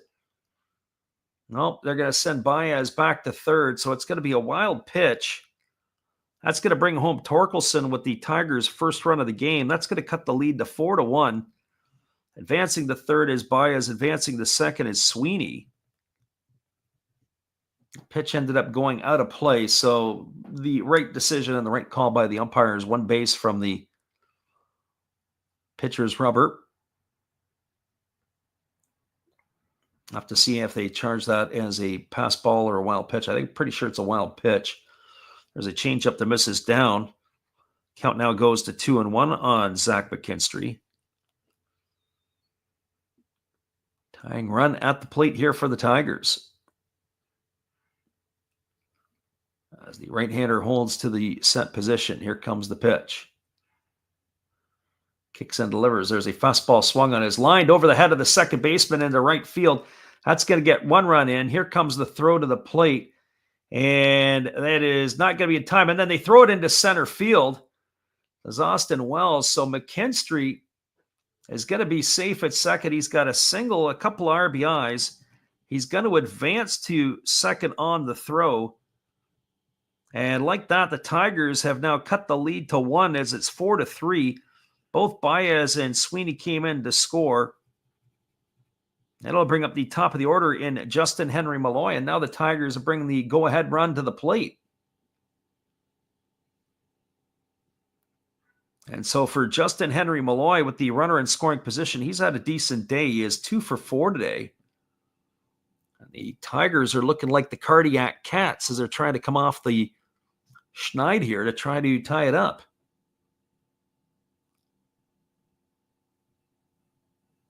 And that is going to be the end of the day for Devin Williams. The closer is coming out of the ball game. We're going to have ourselves a pitching change. So hang tight, everybody. We'll be right back. It is 4-3 here for the Yankees in the bottom of the 9th inning. We'll be right back after this. Hey, where are you going? It's a pitching change. Come on, sit back down. You don't go out there. Don't go get no food or anything. You've got a big decision. Are you going to throw in there Raleigh Fingers? Maybe Goose Gossage? How about maybe Mariano Rivera or Lee Smith, Dennis Eckersley? Who knows? It's a pitching change. Come on back. You know who I would pick for this? A nice, tall, cool one. There's my pitcher. That's my pitching change.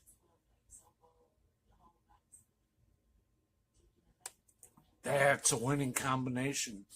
Come see my channel. You know, every day is opening day. And according to Bob, I must be in the front row. Blah. Welcome back, everybody. We've got ourselves a pitching change as the Yankees are going to the bullpen. It is a 4-3 ball game. Mark Leiter Jr., a one-time Tiger farmhand, is coming into the ball game to replace Devin Williams, who leaves with a runner at second and 2 gone. So the Tigers have scored all of their runs here in the inning. A wild pitch that brought home Torkelson with the first run, and a 2-run single out the bat of Zach McKinstry. Got the Tigers within 1 of the Yankees here. Mark Leiter Jr. entering the ball game. This is going to be Leiter's 6th appearance already of the young season. He's worked 4 1/3 innings. He's allowed 2 hits, 3 runs, all of which have been earned. He's walked 2 and struck out 7, and he's got himself an ERA of 6.23. So Leiter on in relief, and the first pitch is a breaking ball that misses down to Justin Henry Malloy, and the count is 1-0. And looming on deck is Kerry Carpenter. It's 2 hitters that have a little pop in the stick. So 1 ball and no strikes here to Malloy as the right-hander Leiter checks the runner at second. Here's the pitch. It is a fastball swung on. This ball is going to be lined in, popped up into shallow center field. Moving back on it is Jazz Chisholm, and he's going to be there to make the catch, and that is going to do it. The Tigers make it interesting in the ninth as they score 3 runs, but the Yankees are able to come away and salvage a win from the series. 3 runs in the inning on the benefit of only 2 hits. There was no errors, and there was 1 runner left aboard. Your final score from Detroit, it is the Yankees 4, the Tigers 3. Stay with us, everybody. We'll be back in just a couple moments as we will wrap this one up for you. And we will give you the out-of-town scoreboard as well when we return. We'll be right back after this. Good evening, ladies and gentlemen. Namaste. Hey, I hope you guys have been enjoying the game. My name is Hollis. I've got a YouTube channel called Another Hollis Build. I love baseball cards. I open up brand new product for you guys. I open up old stuff. I do breaks. I do auctions. All kinds of stuff concerning baseball. I'm Friars faithful, Padres to the end. I also love Garbage Pail Kids and my animals. I have a ton of animals. It's like a mini petting zoo here around my house. I also love my city. San Diego, baby. I'll take you all around the city and show you what's up. If you guys dig stuff like that, cruise on over and check it out. It's Another Hollis Build. If you dig it, subscribe. I'd really appreciate to have more follow me along on the journey. Hey, either way, you guys have a wonderful day or a beautiful, beautiful evening. No matter which one it is, make sure that you make it great, my friends. Big up Last Raps Baseball. Yeah, Freddie, let's go. One love and peace. Yeah, man.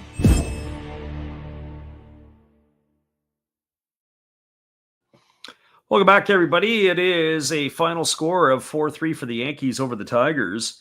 We'll give you the recap of this one here. We'll take a look at the out-of-town scoreboard, and then we'll call it a day, at least until we come back on later this afternoon, where we are going to do the Phillies and the Braves later on today. That is our plan anyways. It may divert to the Brewers and the Rocks, but I have a feeling Braves and Phillies are a much more interesting match. We can watch the Braves and see how they are doing and if they're going to be able to come out of their funk. First of all, looking at the out-of-town scoreboard from around the MLB, there are a couple of other finals. Marlins shut out the Mets today in Queens, 5-0, 5-10-0 for the Marlins. 0-2-1 for the Mets. It was Meyer getting the win. He goes to 1-1. McGill takes the loss. He drops to 2-1. Another game that just ended here in the bottom of the 13th inning. The Pirates beat the Cardinals 2-1.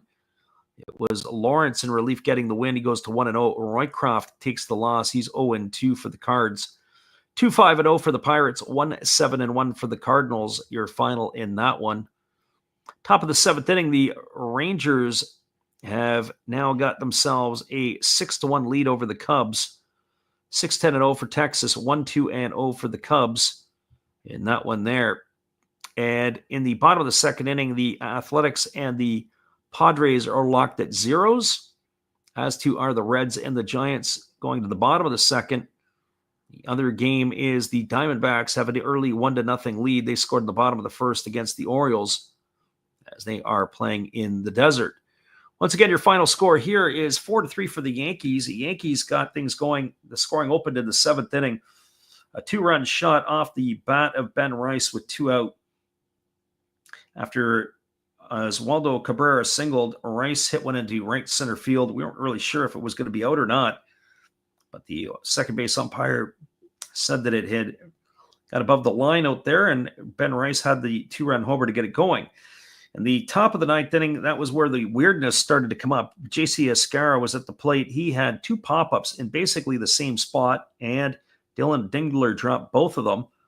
And then he was hit on a 1-2 pitch to put him on first. Up stepped Oswaldo Cabrera, and he was hit by the pitch. That put runners at first and second. Ben Rice stepped to the plate, and he hit into a for-sure double play, except the problem was Colt Keith made the error, and it ended up trickling into right field, and that loaded the bases. That brought up Aaron Judge to the plate, and he singled home a pair of runs to give the Yankees a 4-0 lead. And that is where the scoring stopped for the Yanks in that inning. But the Tigers made it a ball game. In the bottom of the 9th inning, a leadoff walk to Spencer Torkelson. After Dingler and Keith both struck out, Javi Baez singled, And then Trey Sweeney pinch hitting for Ryan Kreidler walked. Up stepped Zach McKinstry, and he drilled a 2-run single to make the scoreline 4-3. And that is where this one ended. So for the Tigers today, and Yankees, it was 4-7-0 for the Yankees, 3-8-1 for the Tigers. Once again, everybody, we appreciate you guys for popping in here today. Friend Gracie Lynn is pumping a fist because she is on a roll with her picks. She's 26-3, she says, since Monday. I want to see the visual evidence of that. Gracie Lynn, we appreciate you for being here, and everybody else who checked in today, whether it be Tyler, who was up here earlier on, or anybody else that was in our comments section that we missed on. Our Filipino friend was also with us. Thanks, everybody, for being here today. We'll be back at about 4 o'clock for the game between the Phillies and the Braves. That is 4 Pacific or 7 o'clock Eastern. Have a great day, everybody.